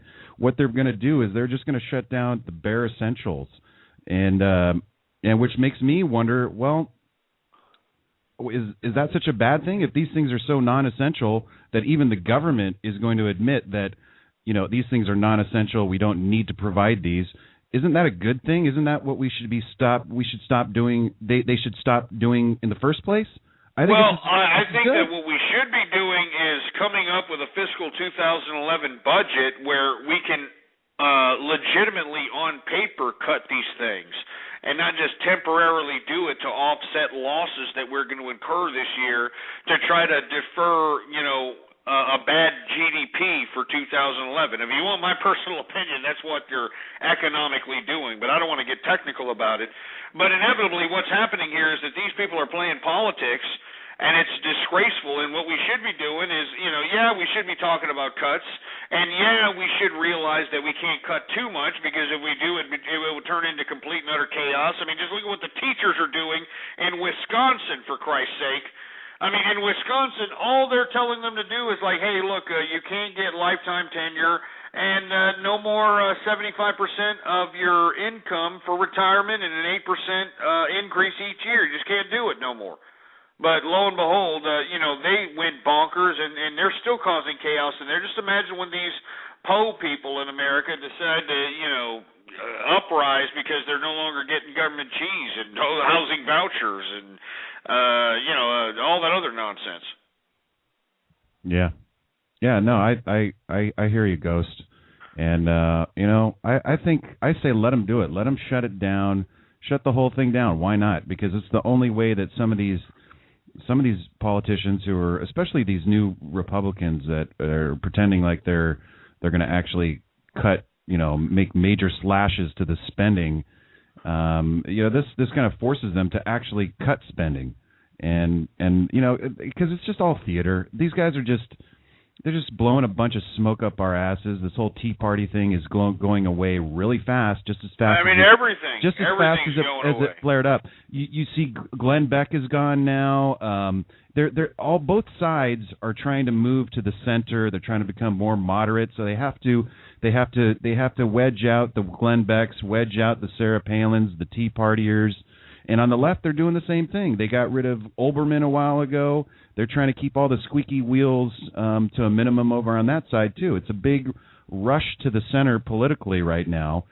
And what I would love to see is somebody like Ron Paul come throw his hat back into the ring and attack, even if he doesn't have a chance to win, I don't care. At least get him out there and spreading the word and attacking Obama from both the left and the right.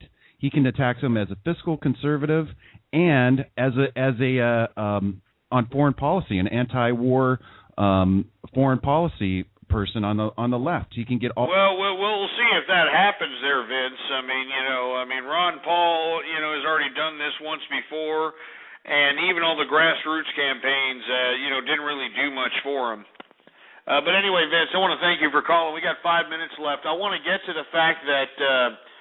Believe it or not, we got a Bill and Ted's Excellent Adventure 3 coming around the pike, and this is according to Keanu Reeves, and you know that Keanu Reeves can't get any more work if he's out here saying, we're going for, Bill and Ted Part 3.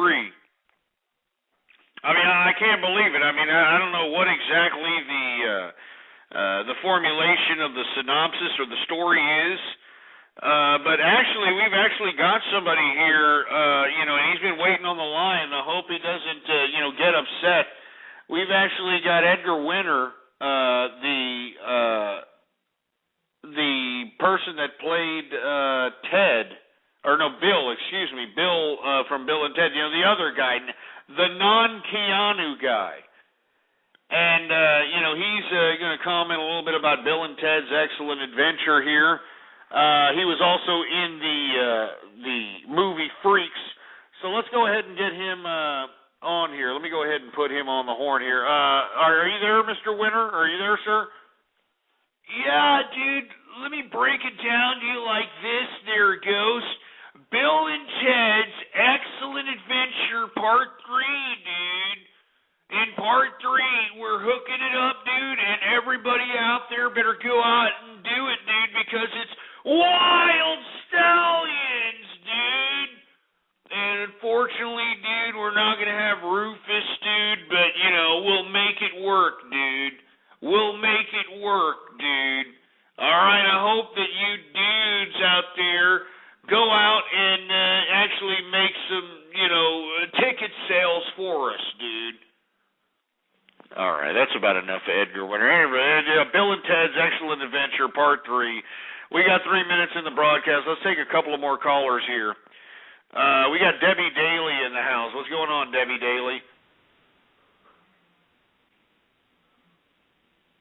Are you there?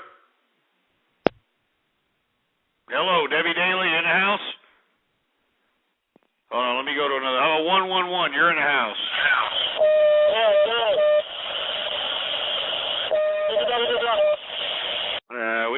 We can't get you there, buddy. How about Super Rez? Are you there, Super Rez? Hello, Anonymous. We are Anonymous. We direct this message to ourselves to clarify the importance that we do not allow ourselves to become tainted by personal distinction. Once an individual shove it up your ass and go, protest.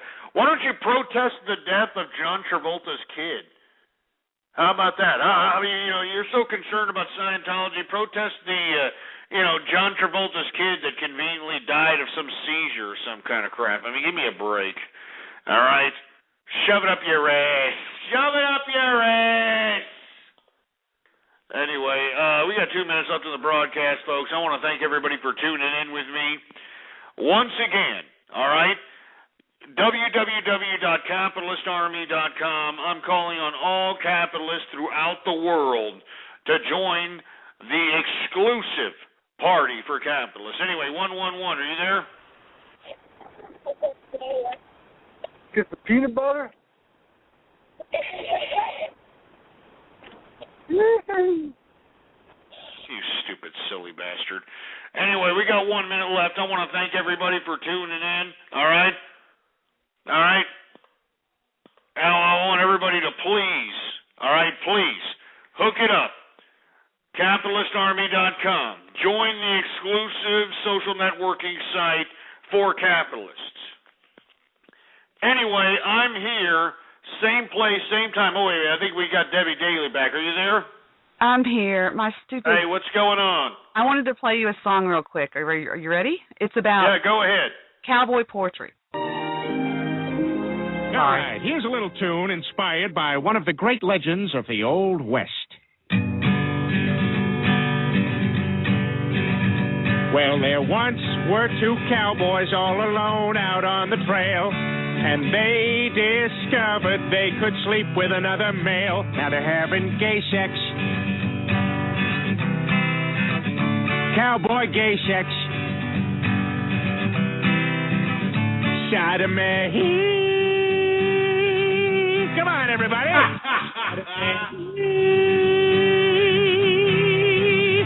Sodomy.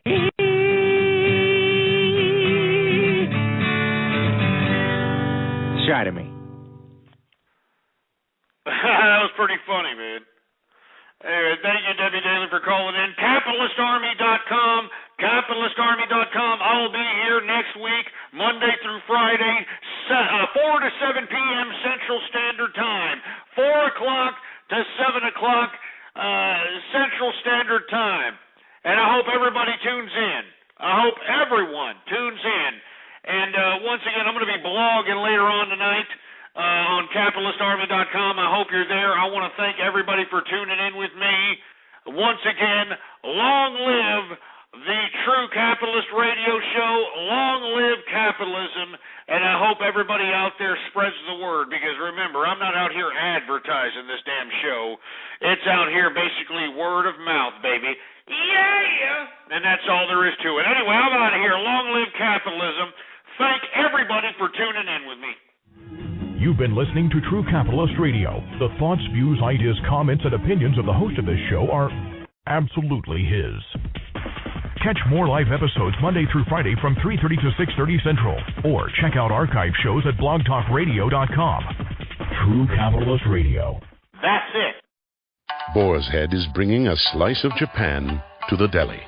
Introducing Boar's Head Ichiban Teriyaki-style chicken. Tender, slow-roasted chicken breast, coated in our signature teriyaki glaze, where ginger, garlic, and a hint of brown sugar meet for a flavor that's both sweet and savory. New Boar's Head Ichiban Teriyaki-style chicken. The bold flavor of Japan. Now at the deli. Only from Boar's Head. Compromise elsewhere.